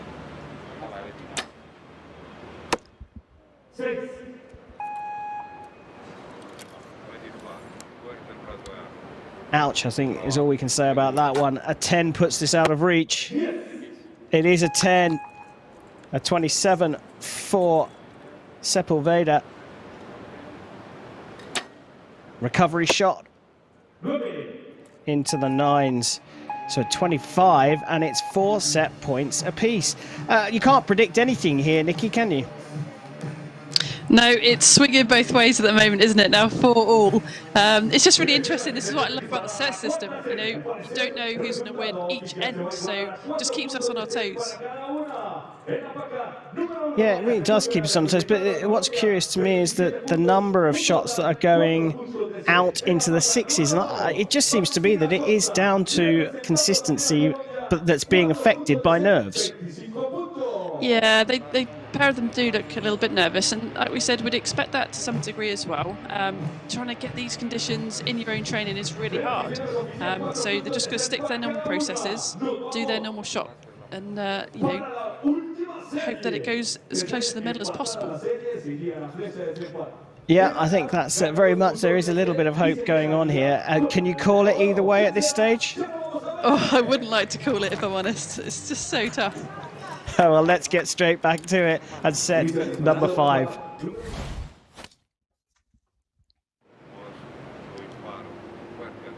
Mayra Sepulveda to shoot first. Into the 10. So pressure switching over to Valentina Acosta for her first arrow here in the final set. And that has gone into the 8. So big opportunity now.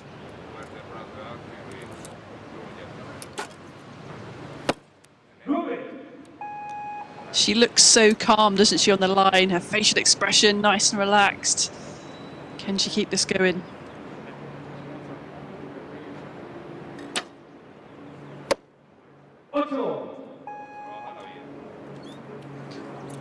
Massive opportunity to put this out of reach. All she needs is an 8. She gets the 9.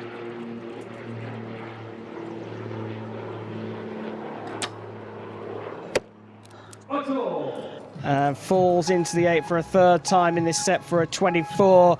And right on the line, Mayra Sepulveda held it until the end for her best 3 arrows at 28, plays a 24, and she takes the final set points to win it in 5, 6 set points to 4.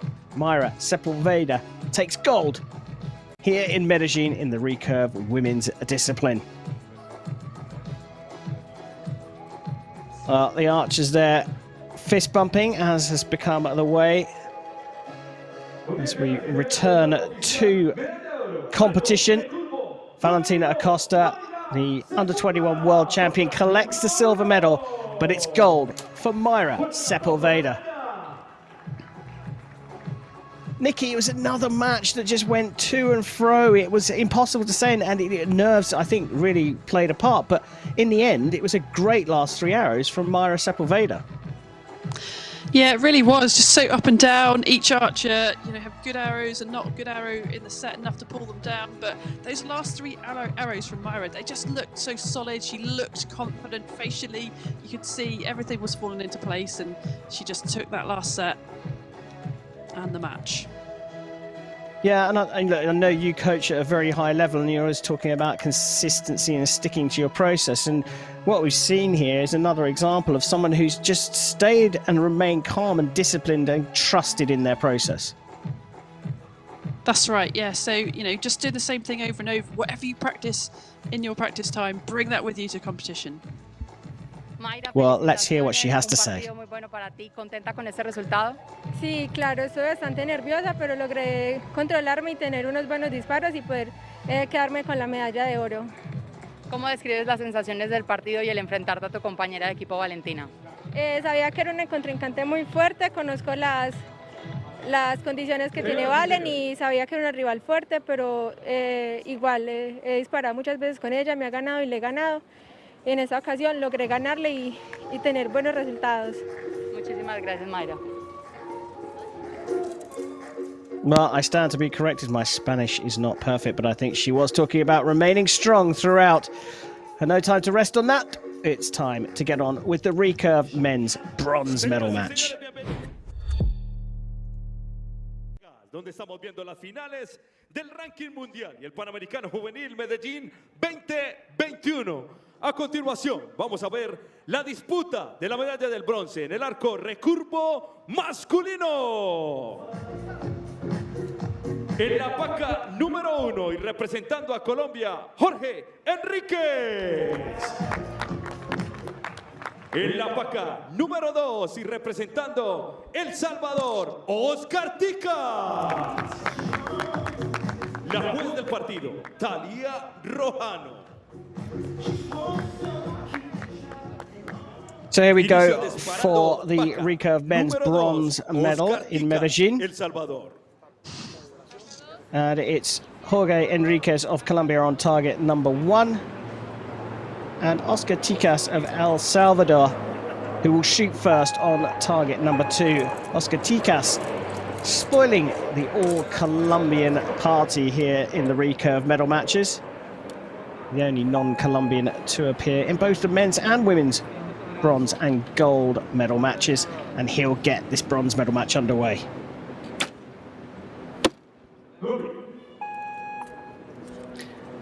Expect some fast shooting here from these two men.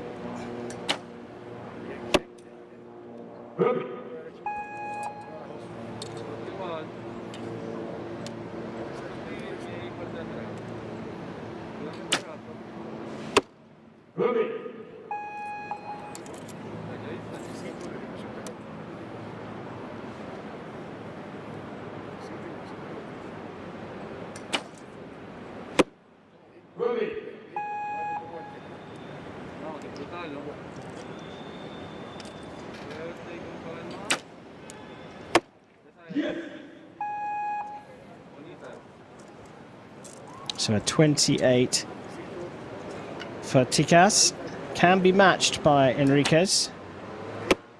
And he drops it into the 27, so the first 2 set points go to Oscar Ticas of El Salvador. 2 set points to 0, just like that. Nikki said it was going to be quick, and it certainly was. Yeah, absolutely. So, yeah, just be interesting to see if they keep their timing under pressure. Sometimes we see people just take a bit longer. So a little bit, I thought in his face they just looked a bit tense and trying to get that last bit of the arrow through and that expansion. So, you know, it's going to be interesting to see, can he keep them the same consistent shots through the match?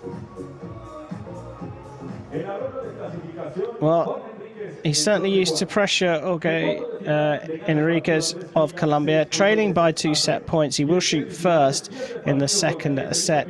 But he has qualified a quota place for Colombia for the Olympic Games by winning the Continental Quota Tournament. So he's got the experience. Can he get back into the match? It's time for set number 2. Número 1, Jorge Enriquez, Colombia.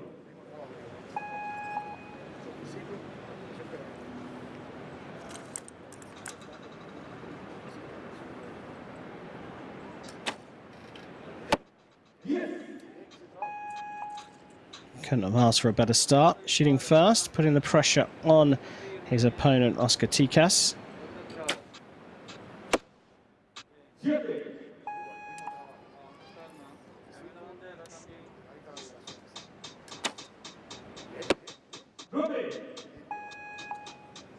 Another really quick shot. Want to see that consistency between each arrow, really.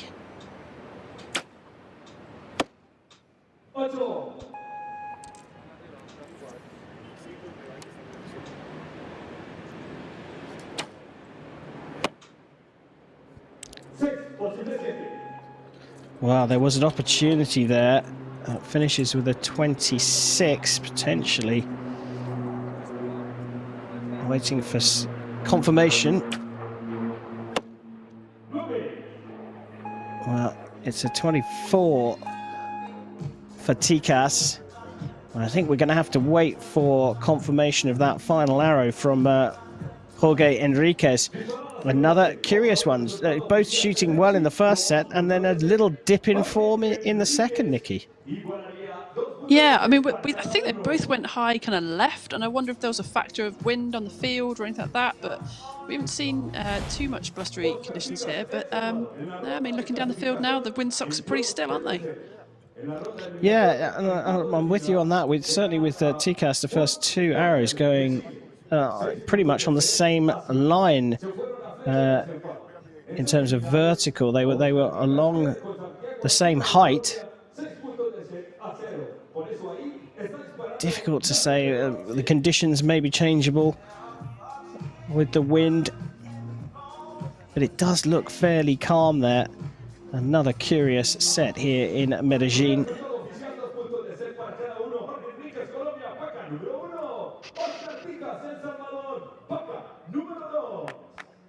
So there you go.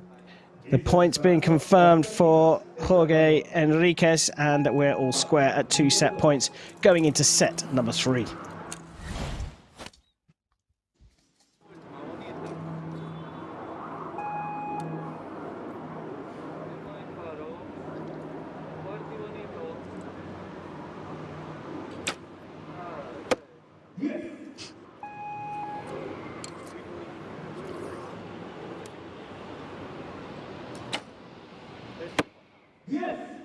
Well, both of them find the middle of the target at the start of the third.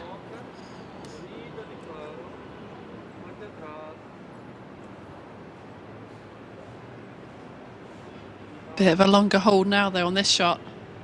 It's got only 20 seconds to shoot them. Oh, up there in the 7.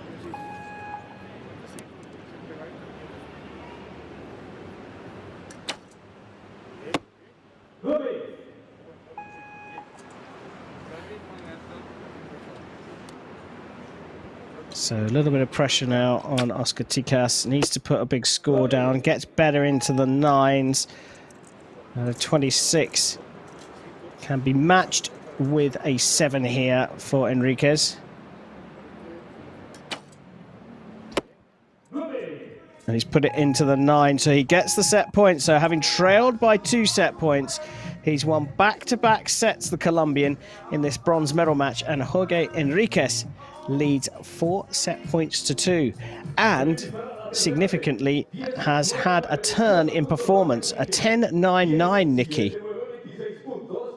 Yeah, he's looking much more comfortable now, isn't he? So, you know, if he can really maintain that momentum going forward, you know, he's got a good chance. If he wins the next set outright, then he can take the match. Yeah, he certainly can. And we already said that he's qualified a quota place for Colombia, but that by no means means that he is qualified for it. So he's actually fighting for a place, for that place himself right now. That's right. So with World Archery, you win your place for the country, and then your country then has you know, rounds to determine who is going to actually take that place. So, you know, he's got to be out here and be seen to be shooting well under pressure. So that probably adds a bit of extra pressure to him, perhaps. Well, let's see how he gets on in set number 4.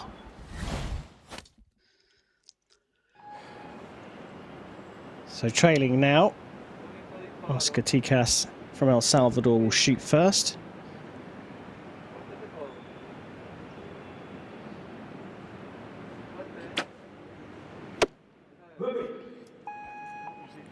Comes away with a 9 after just a slightly longer hold than we're used to from him. Quick release there, same result. Yeah, I wonder if those longer holds, have you noticed, they're just going slightly high, slightly left, maybe a slightly different release. Well, that just wasn't centered, I don't think, and he tried to swing it back in.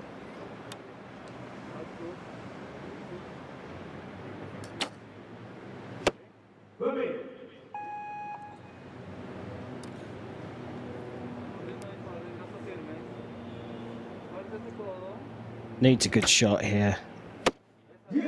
Lovely into the 10s. So 27. A 9 will give him a 27. A 10 will give him the bronze. And it's dropped into the 9 for a 27. So the set point shared this time, and it's 5-3. So this will go into a 5th set. Still getting a sense that Enriquez is just a little bit more consistent. Yeah, he does look more consistent, doesn't he? His timing is good, but that last shot just held a little bit longer. I think he could work out that he could take it on that shot. So it was just a little bit longer and dropped into the 9. And as you always say, you can't let those things distract you. If you get yourself to the line, the winning line, and then you take a look over your shoulder, it can often spell disaster.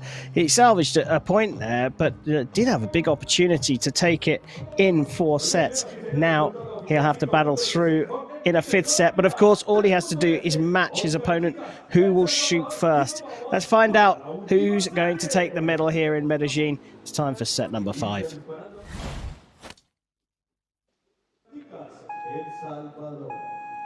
Nerves have been a star performer here in Medellin on medal day at this world ranking event.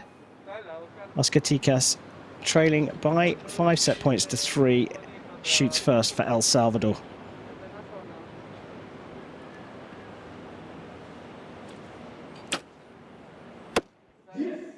Beautiful. Can't ask for more. And the pressure switches over to Jorge Enriquez. A quick release from him. Yeah, it was that longer hold again, but this time it paid off, didn't it? Straight into the 10. So, oh, a quick one now. And a correction, but not enough. Dropping into the 8.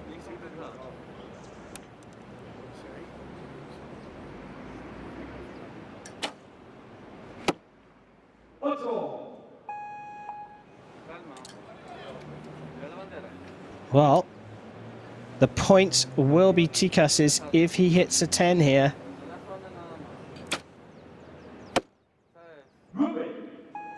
Drifted up to the right and into the 9. So a 10 to take it. And that's gone up into the 8. So a 25 to finish for Jorge Enriquez.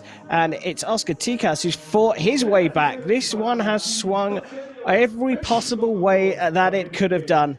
And after 5 of the regulation sets, Jorge Enriquez of Colombia and Oscar Ticas of El Salvador cannot be separated. It's 5-5. And Nikki, it's time for your favorite part of archery, isn't it? Absolutely. We've got a shoot off, and it's 1 hour shoot off. Closest to the middle is going to take this match. New rules for this year, or the old rules brought back in, I suppose is a better way of putting it.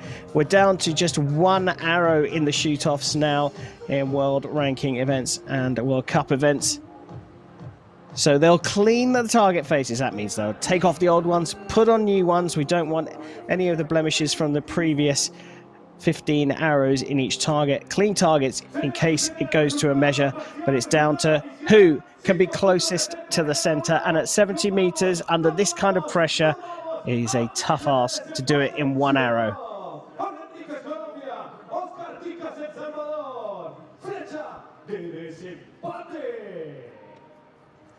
Stadium announcer trying to keep the party going in Medellin here as they're replacing the targets. Nikki, I'm not even going to bother asking whether you've got a favourite here. It's just impossible to tell, isn't it? Yeah, I mean, like you said, the match has gone either way. So, you know, what are we going to see? I think the shot timing is going to be critical. So how quickly they're going to release, you know, that could have a real impact on how good their shots are. So let's have a look. Yeah, it will be fascinating to see what happens. And it will be Oscar Ticas who will go first in the shoot-off.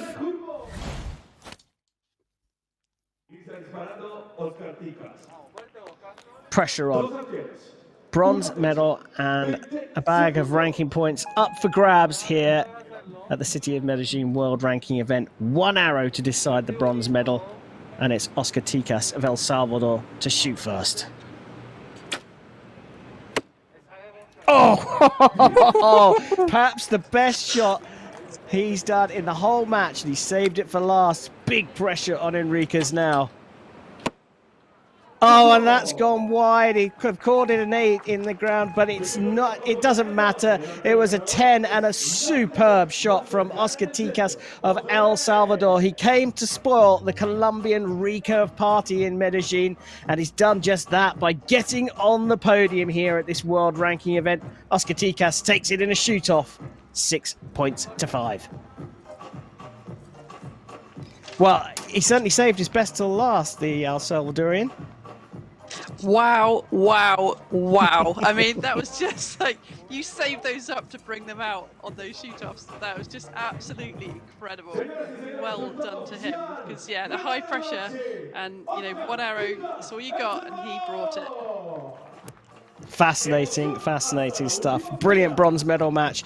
Oscar Ticas of El Salvador taking it 6-5 over Jorge Enriquez of Colombia with a quite superb shoot-off arrow into the 10 and very, very close to the spider. I think we're going to see a lot more from Jorge Enriquez. He's already qualified an Olympic quota place for Colombia. He's done his hopes all the world of good here by making it through to the bronze medal match, but we'll have to settle for 4th. on home soil in Colombia. And that brilliant last shot there from Oscar Ticas got him the bronze. So we now go to our last match, the Recurve Men's Gold.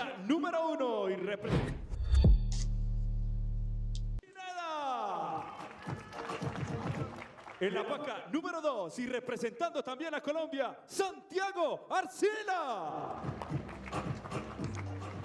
El juez del partido, Casdín Rodríguez.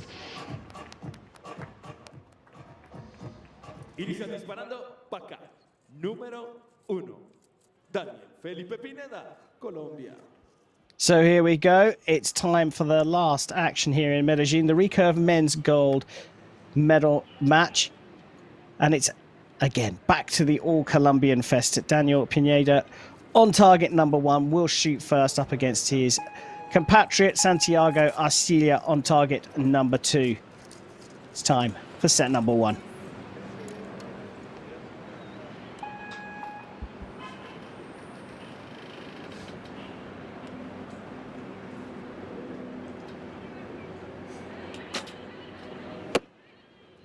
Pineda starts with a 9. He shot a 670 in the ranking round to be ranked first. And it was Santiago Arcila who was ranked second after the ranking round, but a big difference in points, a 646 from the Pan American champion. But he started this match better with a 10.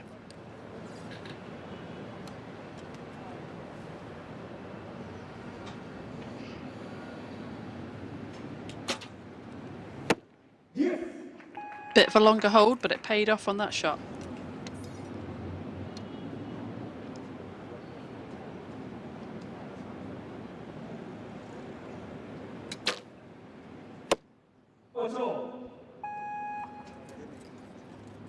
So already an opportunity for Pineda to put this out of reach. He needs another 10.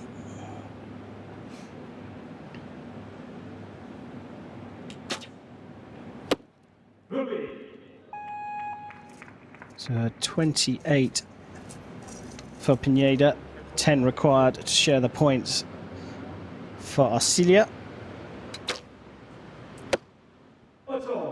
And he's put it into the 8, so a 26 for him.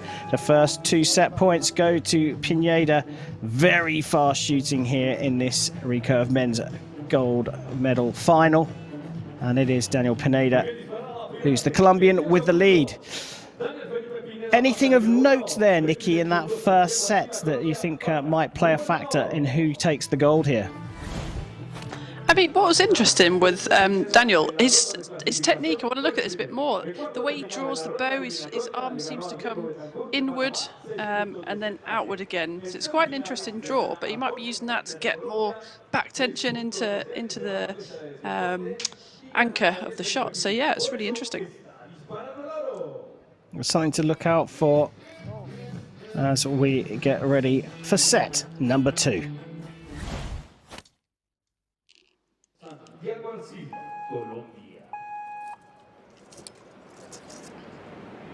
Santiago Arcila won the Pan American Championships in Monterrey, Mexico back in March. So no stranger to the podium, but trails by 2 set points after the first set here.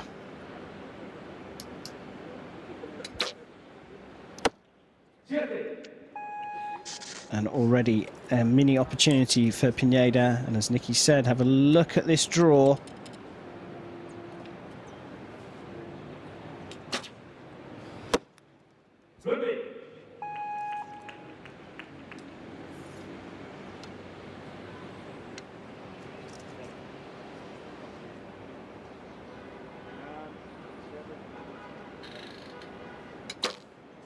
I think they were starting to count the time down there, just not looking quite as comfortable.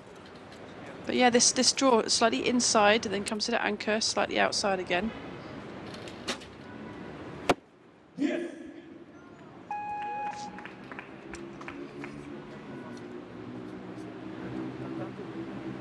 Well, Arcila needs to put down a big score here. He's in the spot of bother. A beautiful 10 to finish, but a 25 is more than gettable here. A 7 or more, and it will be 4 set points to Daniel Pineda.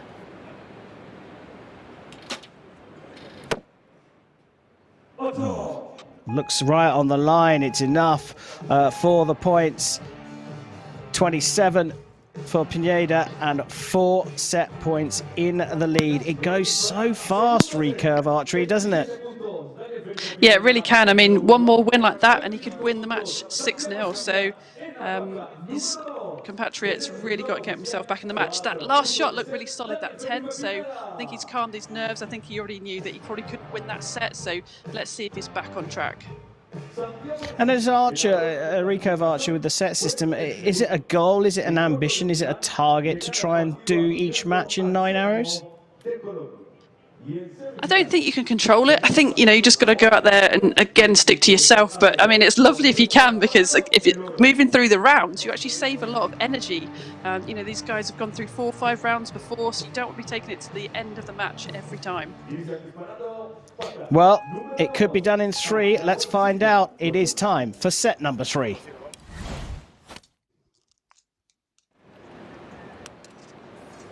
Santiago Arcelia has lost the first 2 sets here.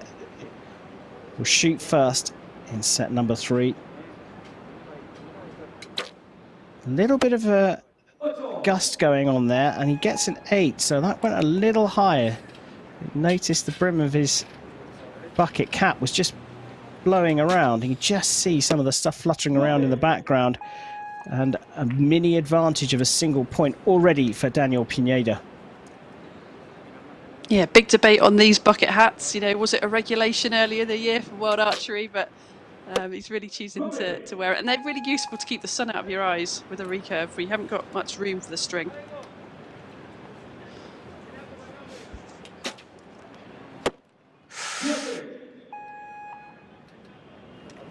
So, the opportunity strikes here for Santiago Arcelia, a 10, and he's got himself back in this match. Just shy of the 10, so a 26 for him.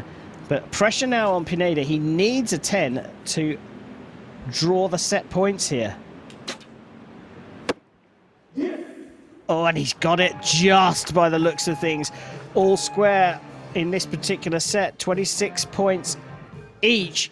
And that means Pineda leads by 5 set points to 1. Arcelia is on the scoreboard. But Nikki, I have to say, I think Pineda has pulled one out of the bag there to share the points in that 3rd set.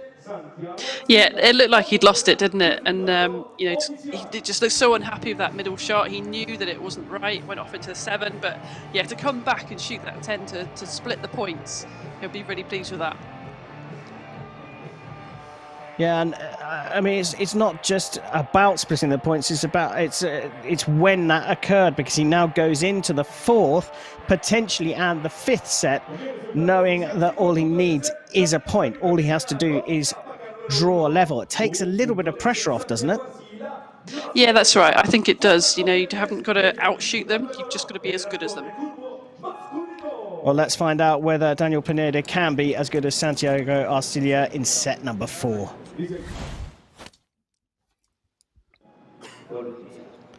Arcelia on target 2 has got himself on the scoreboard here. 1 set point, but he cannot fail to drop any points now. Needs clear wins in set 4 and set 5. And that is a brilliant start. Only his 3rd 10 of the match.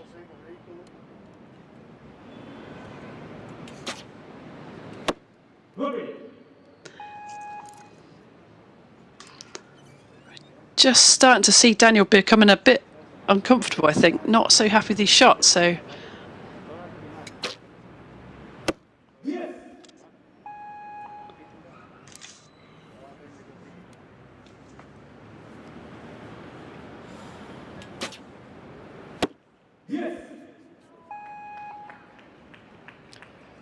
Went through his process a lot quicker that time, but Santiago Arcelia is on for a perfect 30 here. Didn't want to overthink that. Dropped it into the 9. So pressure now on Pineda. Needs a 10 to level the points in this set and take the gold here in Medellin. Put it into the 9. So just out by a single point there. And it's just when Santiago Arcilia comes into form. His best shooting so far, a 29 in set number 4. And he moves on to 3 set points and pushes the match into a 5th set. Nikki, you mentioned that you saw Pineda looking a little bit uncomfortable. Now, you marry that with the fact that Arcilia looks like he's found the middle of the target. Is this one going to switch around again? It absolutely could do, couldn't it? I mean, the facially just wasn't happy with those shots, Pineda, so it'd be interesting to see, can he keep his form in this 5th set? Well, let's find out. Can Arcilia draw level and force a shoot off, or can Pineda just do enough to get a point and get over the line for the gold? Let's find out. It's time for set number 5.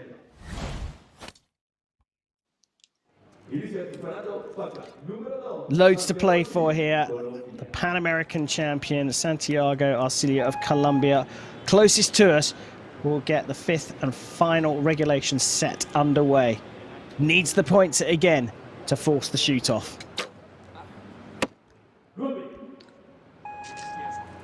Wasn't entirely happy with that, but gets away with a 9. Can Daniel Pineda settle what seems to be recent nerves that have come to him? He does enough to draw level, and remember, that's all he has to do.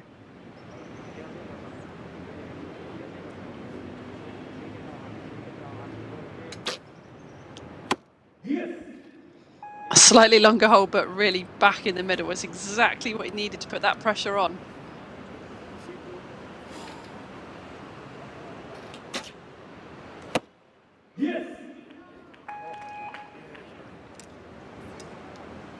Pineda's done what he needs to. He's matched Arcilia, so the pressure reverts to him.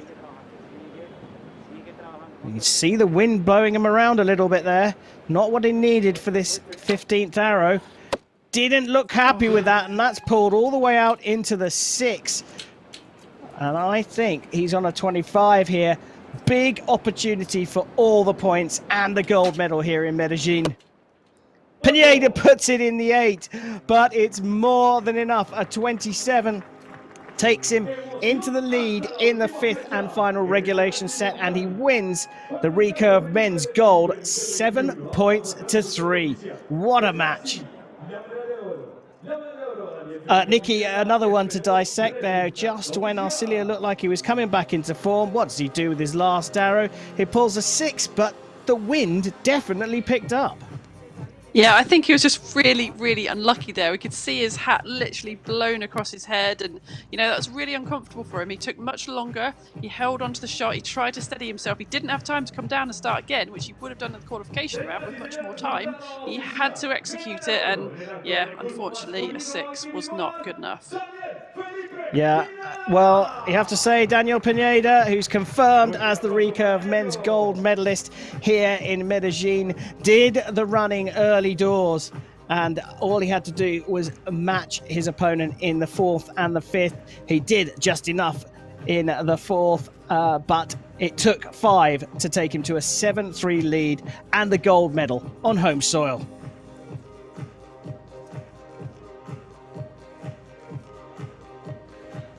Well, that is the final action here. 3 Colombians taking gold in this final session at the World Ranking event in the city of Medellin. And Daniel Pineda was the 3rd and final one to take it in another topsy-turvy match where not only nerves play a part, but so did the wind.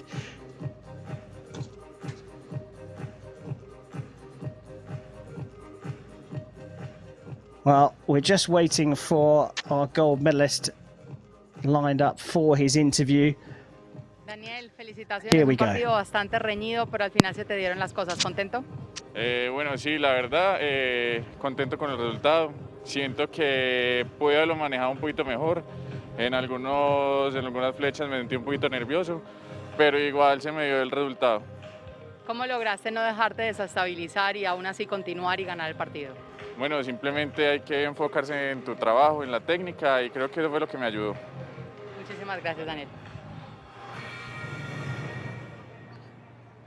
Well, again, you're going to be subjected to my very rough, poor Spanish translation. I think he was talking really about technique and process and remaining strong throughout there to take the gold medal. Nikki, been brilliant having you here again for commentary of this international return to archery competition around the globe. Any particular highlights today from Medellin? I think for me, Roberto Jimenez with his 150 in the compound match, and then Oscar Tikas shooting that X on the 1 arrow shoot off to win the bronze in the men's recurve. Yeah, brilliant. And a brilliant performance from Colombia throughout the tournament. Hats off to Roberto Hernandez, who was the only non-Colombian to take gold. He took gold in the compound men's discipline. Sarah Lopez was the compound women's gold medalist, the Colombian, and she was joined by her teammate Mayra Sepulveda, who took the recurve women's gold, and we've just seen Daniel Pineda of Colombia take the recurve men's gold. Brilliant stuff here in Medellin. Not long to wait for the next Hyundai Archery World Cup, which begins the week after next, and we'll be bringing you live coverage of the medal matches in 2 weekends' time. Thanks to you, Nikki, and thanks to all of you for watching. We'll be back from Lausanne in 2 weeks' time.